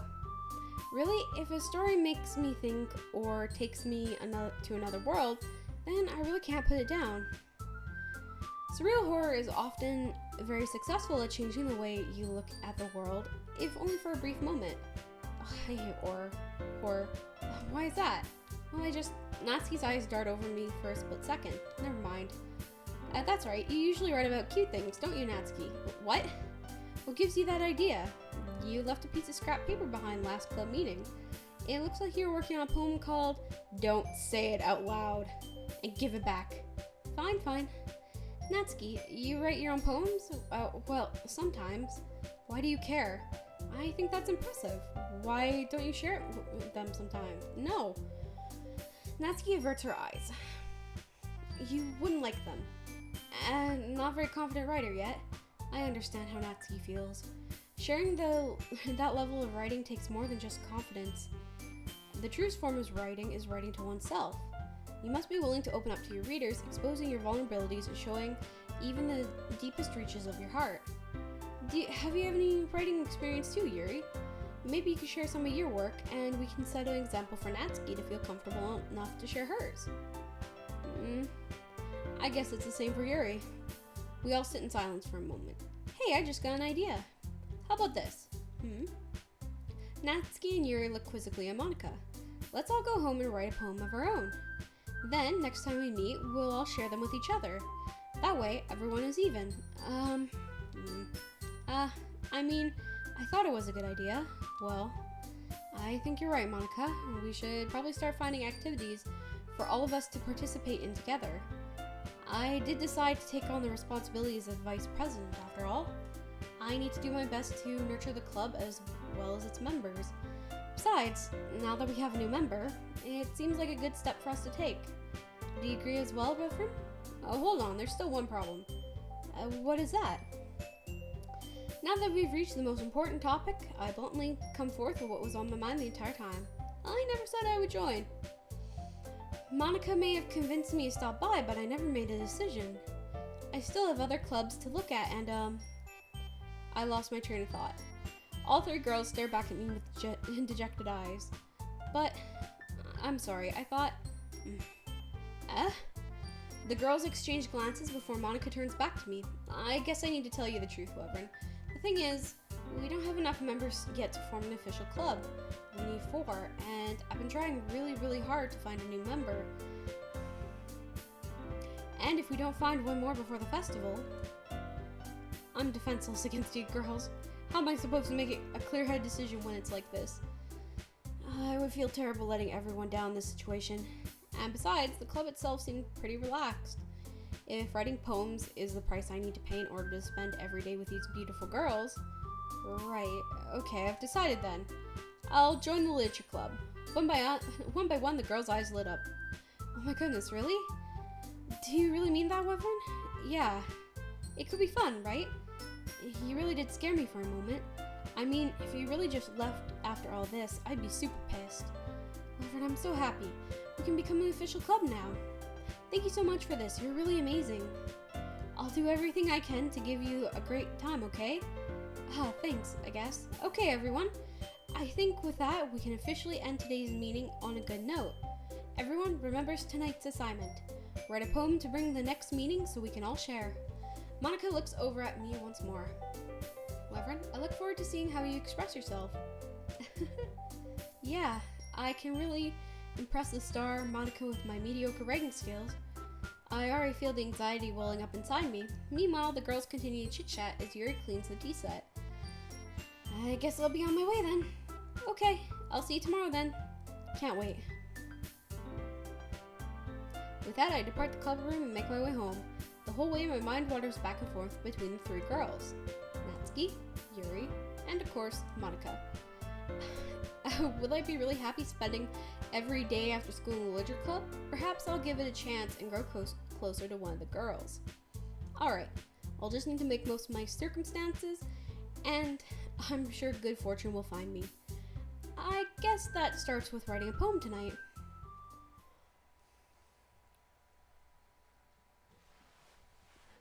Sure. A dream. I was staying over at my friend's place. There were 4 of us. I drifted off to sleep while everyone was talking and watching TV. In my dream, I was still at my friend's house. The only difference was that there were nails sticking out the walls everywhere. And there was also someone I didn't recognize. The person I didn't recognize told a joke and everyone laughed. I woke up to the sound of everyone laughing at something that happened on the TV. So the laughing was not part of the dream.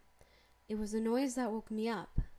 I wonder who the person was and how they knew to tell a joke at that moment.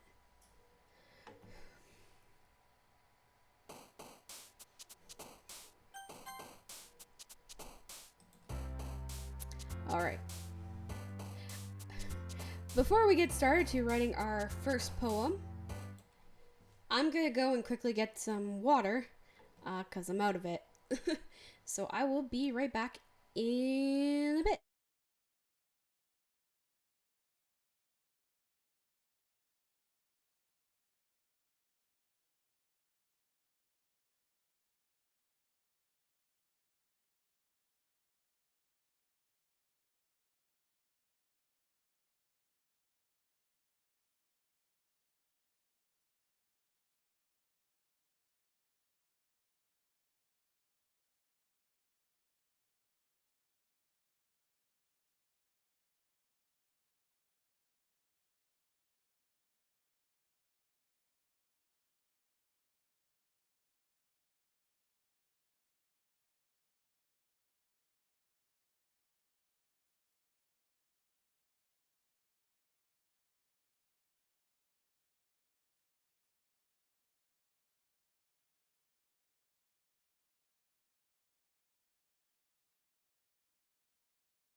All right. Back, full water bottle. Ready to write the first poem of the night? I'm not sure. It's gonna be interesting. Good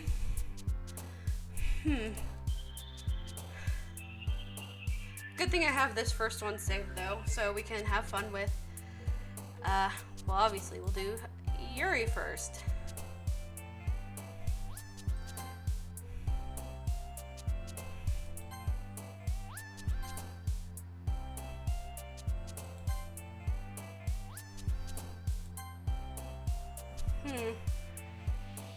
Yep, poem time.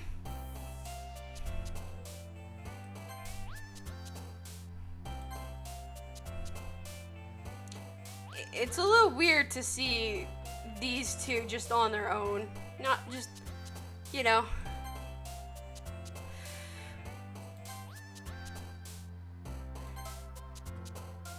Although it does kind of make it easier.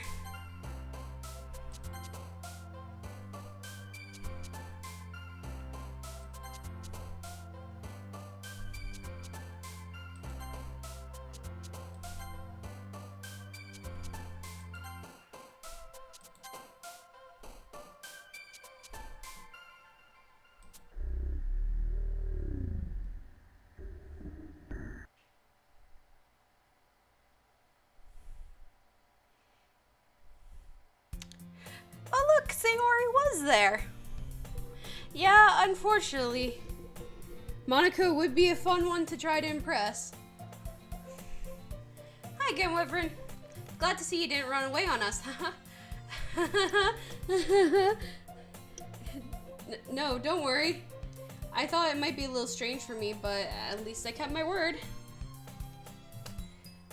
Well, I'm back in the literature club.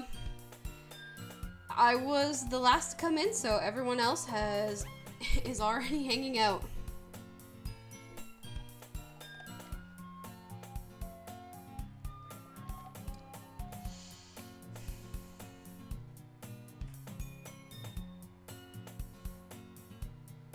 My girl.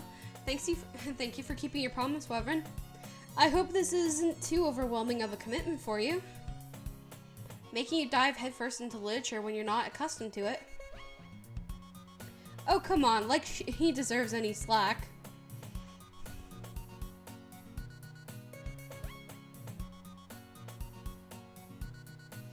Guys, stop. You already had to be dragged here by Monica. I don't know if you plan to just come or hang out or what. But if you don't take us seriously, then you won't see the end of it. Natsuki, have a big mouth for someone who keeps her manga collection. Monica, get out of the... Monica! Natsuki finds herself stuck between saying Monica and manga. Manga is literature. And she's swiftly defeated. She plops back in the corner of her seat. I'm sorry. We'll make sure to put your comfort first, okay? Yuri shoots Natsuki with a disappointing glance. Anyway, now that you're in the club and all, perhaps you might have interest in picking up a book to read. Is she getting bigger? Oh, no, never mind. The thing is just tilting. Well, I can't really say no either way. Like you say, I'm in the club now. Oh god, I can't look at the background. Ugh. So it only feels right for me to do something like that if you ask. Wait, you don't mean it like that. If you really don't want to, then forget I said anything, I guess. No, not yet. It's Yuri. I want to try to be a part of this club. So even if I don't read often, I'll be happy to pick it up the book if you want me to. Are you sure? I just felt like, well, as vice president and all, that I should help you get started with something you might like. Yuri reaches into her bag and pulls out a book. I don't want you to feel left out, so I picked a book that I thought you might enjoy. It's a short read, so it should keep your attention even if you don't usually read. We could, discuss it if you want to. This is, how is this girl accidentally being so cute? She's just naturally this cute. But I don't, She even picked out a book she thinks I like, despite me not reading much. Thank you. I'll definitely read this. Enthusiastically, I take the book. Phew. Well, you can read it at your own pace. I look forward to hearing what you think. Now that everyone's settled in, I expected Monica to kick off some schedule activities for the club. That doesn't seem to be the case. Yuri's face is already buried in a book. I can't help but notice her intense expression, like she was waiting for this chance. Meanwhile, Natsuki is rummaging around in the closet.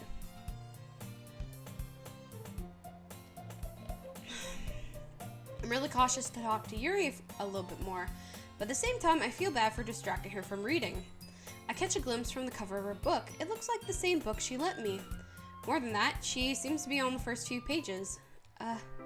Crap. I think she noticed me looking at her. She sneaks another glance at me and our eyes meet for a split second.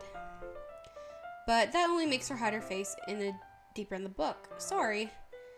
I was just spacing out. I mutter this, sensing that I made her uncomfortable. Oh, it's fine. If I was focused, then I probably wouldn't have noticed in the first place. But I'm just rereading the book a bit, so... what's the book you gave me, right? I wanted to reread some of it. Not for any particular reason. Just curious, how come you have 2 copies of the same book? Well, I stopped by the bookstore yesterday. That's not what I meant. I mean, I just happened to buy 2 of them. I see. There's something fairly obviously here that Yuri isn't telling me, but I decide to let it go. I'll definitely start reading it soon. I'm glad to hear. Once it starts to pick up, you might have a hard time putting it down. It's a very engaging and relatable story. Is that so? What is the story about, anyway? Well, I look at the cover of the book. The book is titled Portrait of Markov. There's an ominous-looking eye symbol in the front cover. Basically, it's about this religious camp that was turned into a human experiment prison. And the people trapped there have this trait that turns them into killing machines that lust for blood.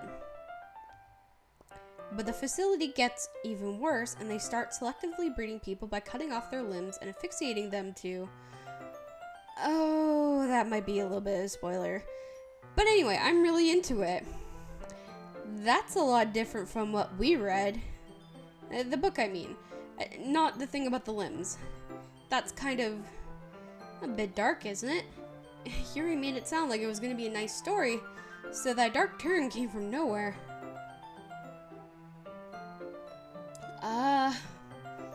Are you not a fan of that sort of thing, Wyvern?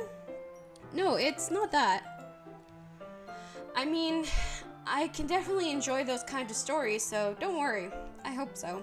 Yeah, I totally forgot that Yuri is into those things. She's so shy and reclusive on the outside, but her mind seems to be completely different. It's just that this kind of story, it's the kind that challenges you to look at life from a strange new perspective. When horrible things happen, not just because someone wants to be evil, but because the world is full of horrible people and we're all worthless anyway. Then suddenly, I'm rambling, aren't I? Not again. I'm sorry. Hey, don't apologize. I haven't lost interest or anything. I guess it's alright then. But I feel like I should let you know that I have this problem. When I let things like books or writing fill my thoughts...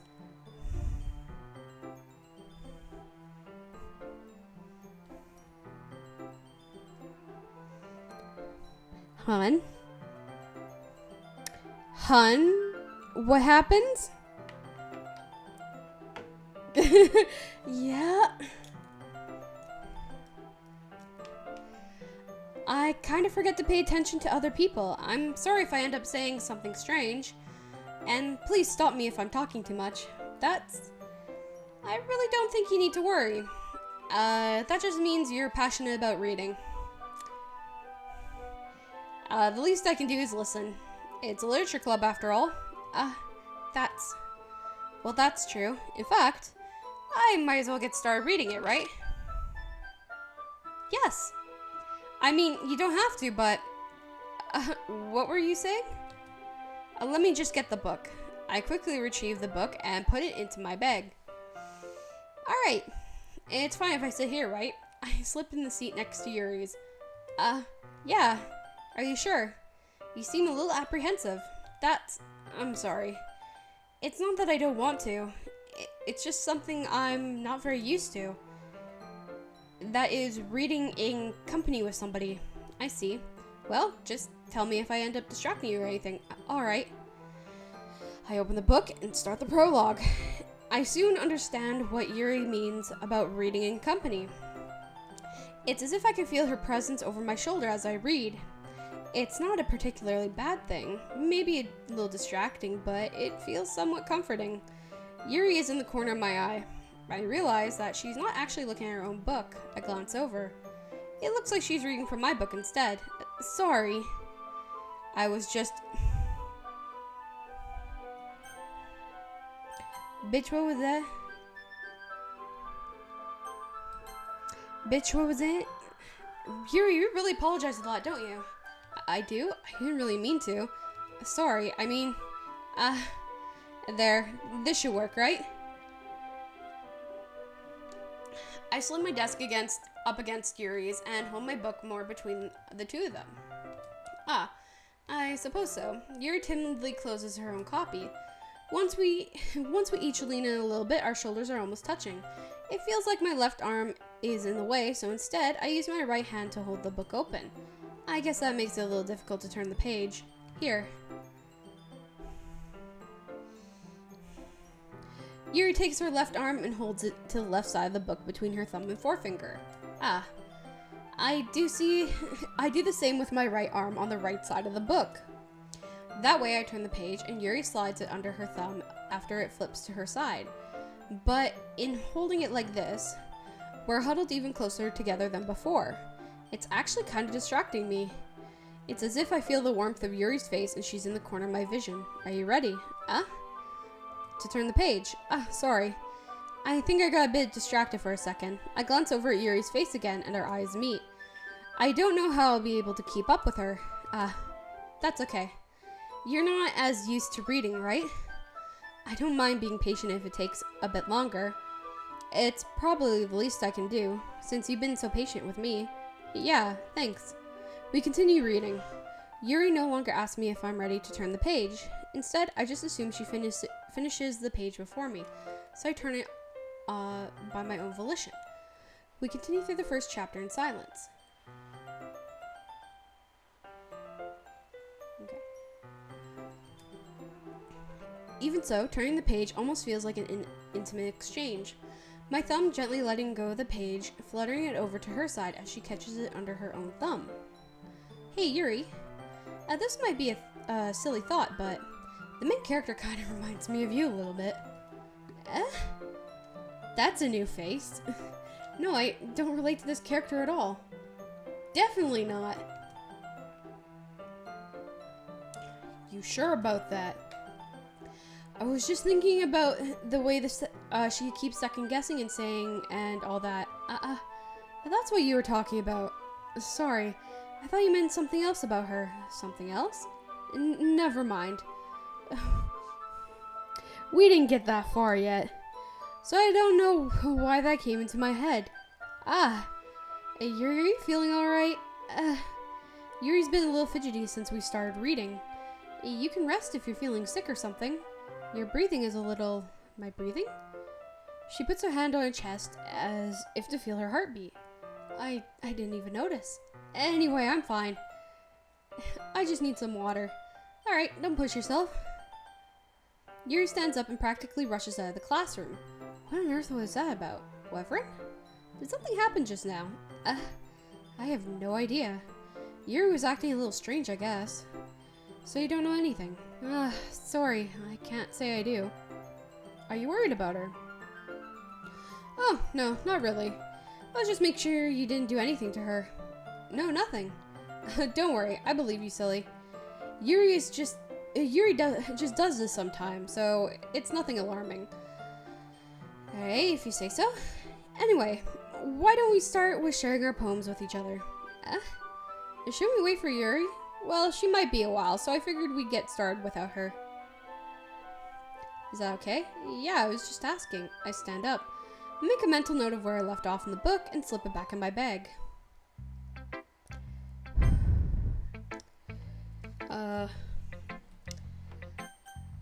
Let's show Natsuki. I told Natsuki I was interested in her poem yesterday. It's probably only fair she shared it with me first.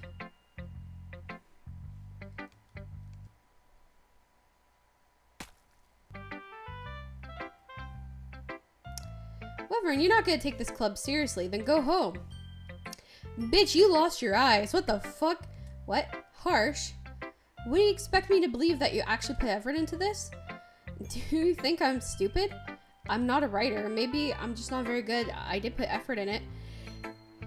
Yeah. Yeah. The little pause, and then her eyes popped out. Oh boy. Oh boy. Sayori didn't have to end for this. Well, we'll start somewhere, right? If you're still proud of the first poem you ever wrote, then I'd like to read it. Painful to think about? Fine. Well, sorry. You'll get better anyway. I'd like to tell you to improve, but you're better off just trying again. Fair enough. Well, to each their own, I guess. Anyway, I guess I'll share mine now, knowing you'll probably think it's stupid. Okay, so it's the same one. Yeah, I told you weren't gonna like it. I liked it. What? Just be honest. I am. Why are you so convinced I wouldn't like it? Well, because everyone in high school thinks that writing is all about to be sophisticated and stuff, but people don't take my writing seriously. But isn't the point of poems is for people to express themselves? Your writing style wouldn't make your message any less valid. Yes, exactly. I like when it's easy to read, but it hits you hard. Like in this poem. I'm not gonna say anything about this. This poor girl. These poor girls. Seeing everyone around you do great things can be really disheartening. So I decided to write about it. Yeah, I understand. But the other nice thing is the simple writing. It puts more weight on the wordplay. Like I set up for rhyme at the end, but then made it fall flat on purpose.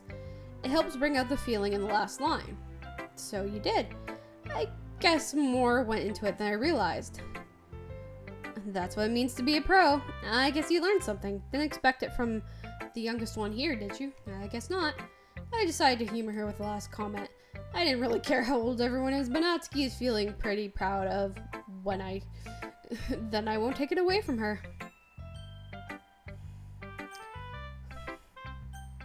Monica. Hi, Wyvern. Have a good time so far? Yeah. Good, glad to hear it. By the way, since you're new and everything, if you ever have any suggestions for the club, like new activities or things we can do better, I'm always listening. Don't be afraid to bring things up, okay? Bring Sayori back, please. Alright, I'll keep that in mind. Of course, I'll be afraid to bring things up.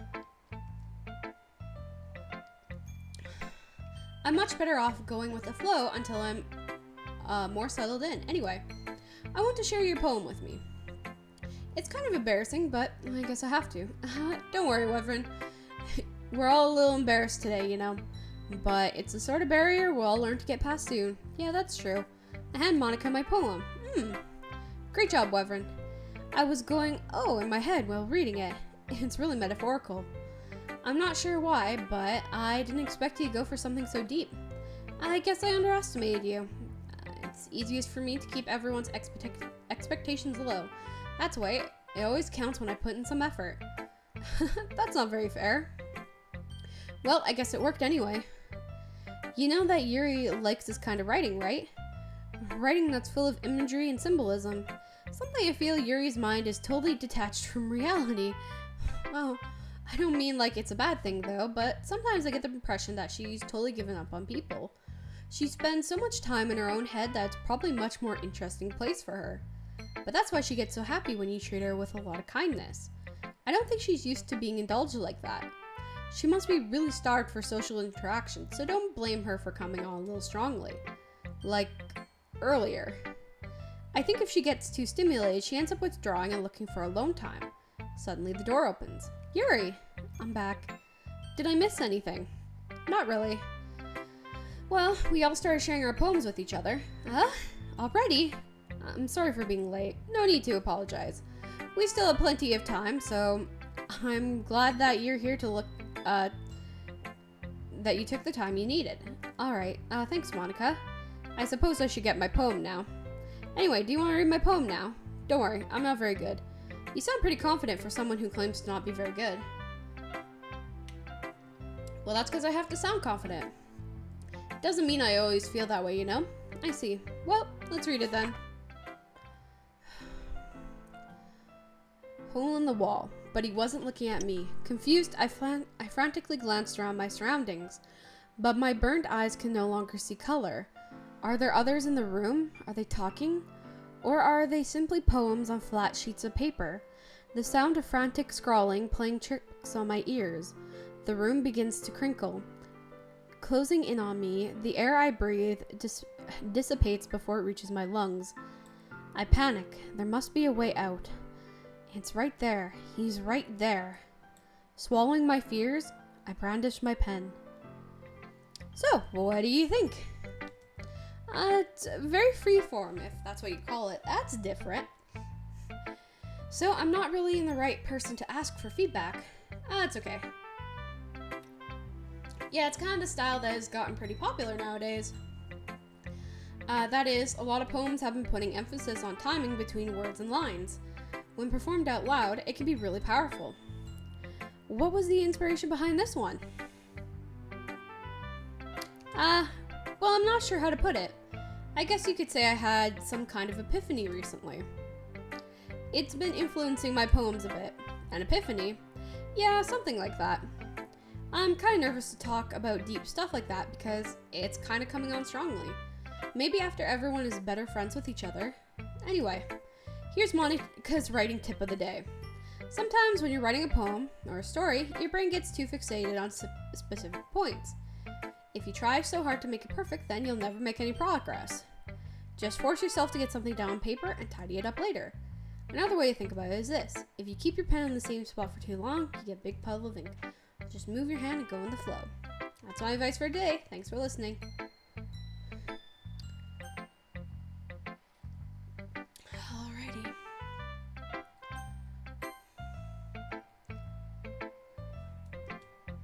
As Yuri reads the poems, I notice her eyes lighten. Exceptional. What was that? Did I say it out loud? Yuri first covers her mouth, but then ends up covering her whole face. He's gonna hate me. You really didn't do anything wrong, Yuri. My cat's just playing. I guess you're right. What am I getting so nervous for? A lot of things. Yuri takes a breath. So, what kind of writing experience do you have? Or you use imagery and metaphors indicates you've written a lot of poetry before. Really? That's a huge compliment coming from you. This is actually my first time, really. Yuri stares blankly, then looks at my poem again. Well, I know that.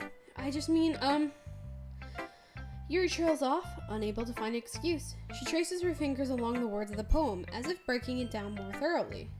Yeah, okay. This is the reason I was able to tell. It's just that there are specific writing habits that are usually typical of new writers. And having been through it myself, I kind of learned to pick up on them. I think the most notable thing I recognize in new writers is that they try to make their style very deliberate. In other words, they tend to pick a writing style separate from the topic matter, and they form fit the two together. The end result is both style and expressiveness are weakened. Once Yuri finds her train of thought, it's as if her demeanor totally changes. Her stammering is completely gone, and she sounds like an expert.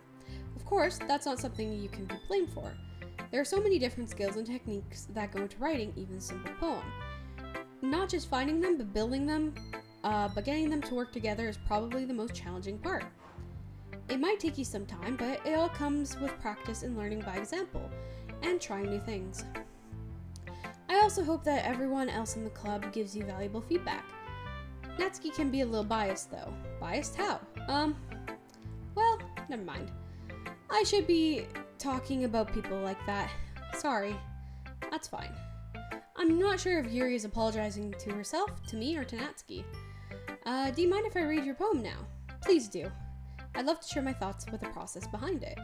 Yuri smiles dreamily as if it's a rare opportunity for her, which is kind of funny. After all, isn't this supposed to be the Lidger Club? That's the same one. I'm sorry, I have such terrible handwriting. What? I wasn't thinking that at all. But it took you a long time to read. Well, I don't read script very often. We'll put her here. I actually think your handwriting is very pretty. That's a relief. Also, I like the poem. Even though it's short, it was really descriptive. It wasn't too short? Yeah, you too. I'll probably get off soon too. I'm getting a little sleepy. I usually write longer poems. Not at all.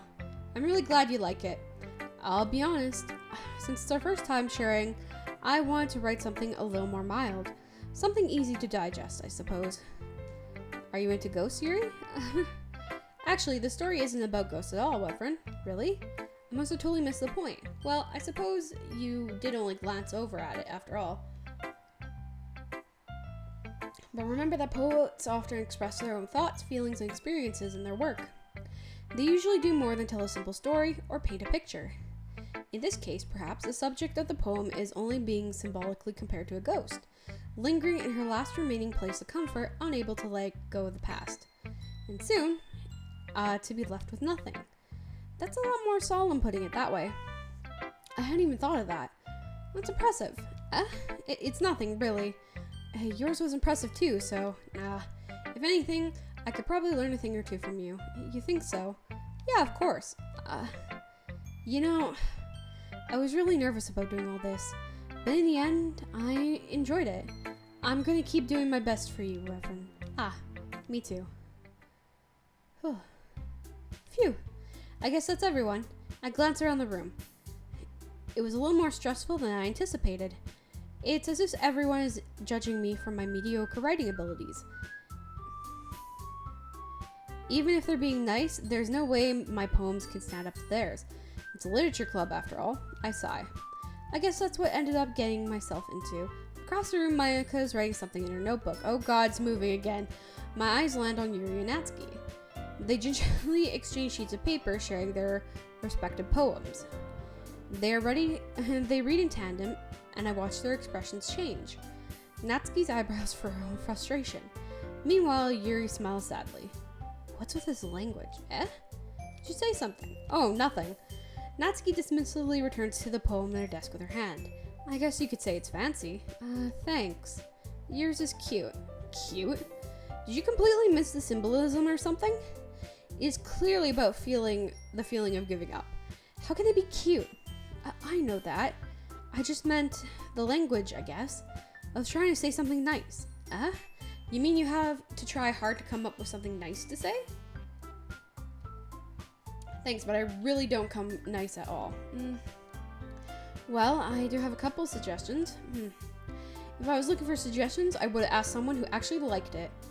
Which people did, by the way. Monica liked it, and Wyvern did too. So, based on that, I'd gladly give you some suggestions on my own. First of all, excuse me. I appreciate the offer, but I've spent a long time establishing my writing style. I don't expect to change anytime soon, unless of course I come across something particularly inspiring. Which I haven't yet. And Wyvern liked my poem too, you know? He even told me he was impressed by it. Natsuki suddenly stands up. Oh? I didn't realize you were so invested in trying to impress our new member, Yuri. That's not what Yuri stands up as well. Maybe you're just jealous that Wyvern appreciates my advice more than he appreciates yours. Huh? And how did he appreciate my advice more? Are you that full of yourself? No. If I was full of myself, I would deliberately go on my way to make everything I do overly cutesy. Well, you know what? I wasn't the one whose boobs magically grew a size bigger as soon as Wyvern started showing up. Natsuki! Natsuki, that's a little... This doesn't involve you. Taking your own insecurities on others like that. You really act as young as you look, Natsuki. Me? Look who's talking. You wanna be edgy, bitch? Oh, edgy? Sorry that my lifestyle is too much for someone of your mental age to comprehend. See? Just saying that proves my point. Most people learn to get over themselves after they graduate middle school, you know? You want to prove anything? Then stop harassing others with your sickening attitude. You think you can counterbalance your toxic personality just by dressing and acting cute? The only cute thing about you is how hard you try. Whoa, be careful. You might cut yourself on that edge, Yuri. Oh, my bad. You already do, don't you? Jesus Christ. Did you just accuse me of cutting myself? What the fuck is wrong with your head? Yeah, go on. Let Wyvern hear everything you really think. I'm sure he'll be head over heels after this. Suddenly Yuri turns towards me as if she knows I was standing there. Wyvern, she's trying to make me look bad. That's not true. She started it. Yuri. Yuri? Yuri? Yuri? Yuri? Yuri? Yuri? Yuri? Yuri? Oh, hi. Is there an option for Monica, then? Hey, Wyvern, why don't we step outside for a little bit, okay?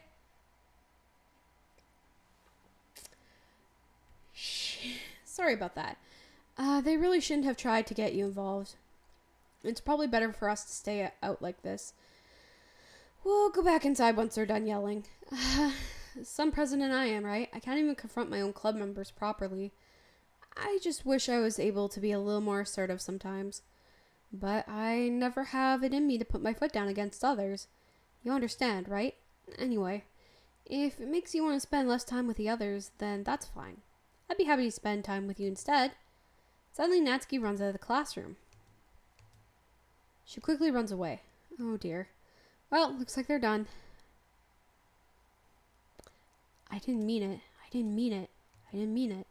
Yuri's rocking back and forth in her desk with her palms on her forehead. Yuri? I didn't mean it. I believe you. I have no idea what Yuri might have said to Natsuki. Or did. Wyvern, please don't hate me. Please. I'm not like this. There's something wrong with me today. It's fine, Yuri. You know, you didn't mean it. Besides, I'm sure Natsuki will forget all about it by tomorrow. Completely. Anyway, the meeting is over. You can go home now if you want. Yuri looks at me like she wants to say something, but she keeps glancing at Monica.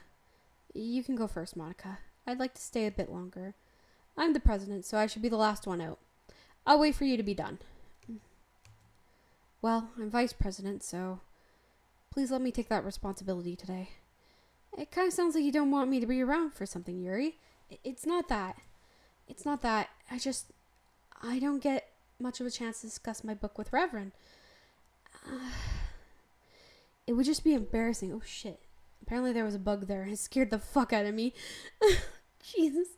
It would be embarrassing if you listened. I guess I don't really have a choice, do I? I'm sorry for causing trouble.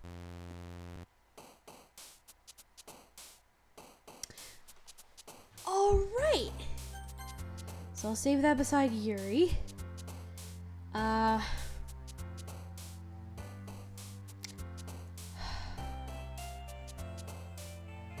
am getting a little tired, so I think it would be best to just end it for tonight. But we should also check. Yes. Desktop. Alright, let's just check our pictures. Alright, that seems normal. Did I get all the ones? Be your beach. Because of you.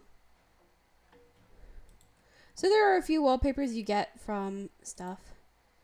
Oh, I feel like these are some that I need to beach.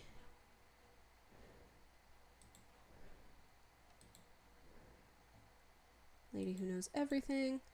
Hole in the wall. Okay. I feel, but then again, there's still a lot we need to do.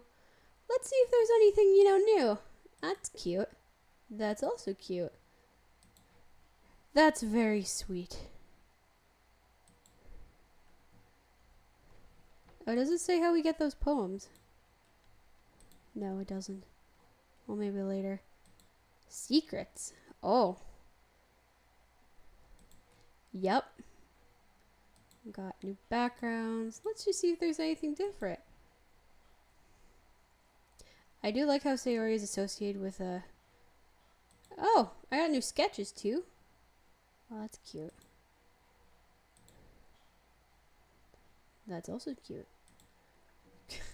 Just spending a little downtime before being like, okay. Hey.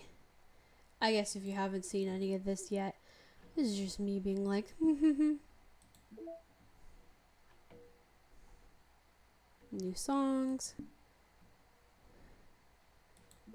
Oh, we could probably... Yep. Oh.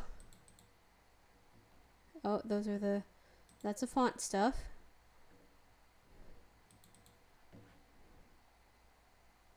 Traceback stuff. Oh. There's a little devil inside us all. Beneath their manufactured perception, their artificial reality... My cat has found the bug. Is a writing twisted mess of dread, loathing, judgment, elitism, self-doubt, all thrashing to escape the feeble hold of their host, seeping through every little crevice that they can find into their willpower, starving them of all motivation and desire, into their stomach, forcing them to drown their guilt in comfort food or into a newly opened gash in their skin, hidden only by the sleeves of a cute new shirt. Such a deplorable, tangible mass is already present in every single one of them.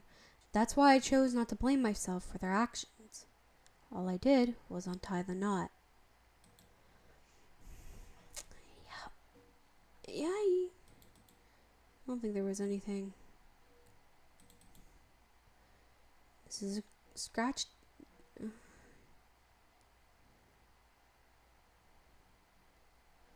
Oh. This is a scratch disk. Do not use it to store sensitive permit. If you need access from the files encrypted, share them, dispose of, plug them into the client. Don't copy them here. Ray is working on setting up a proxy mail server so we can have proper remote communication without having to worry about the higher ups. Keep everything offline until then. Paula.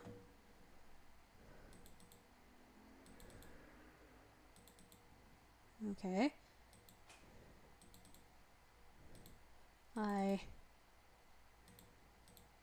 We'll just go back. Meeting notes. Meeting overtime. Don't know. I need more assertive. You know who went too many tangents again? I need to be more assertive about staying focused. Okay. System.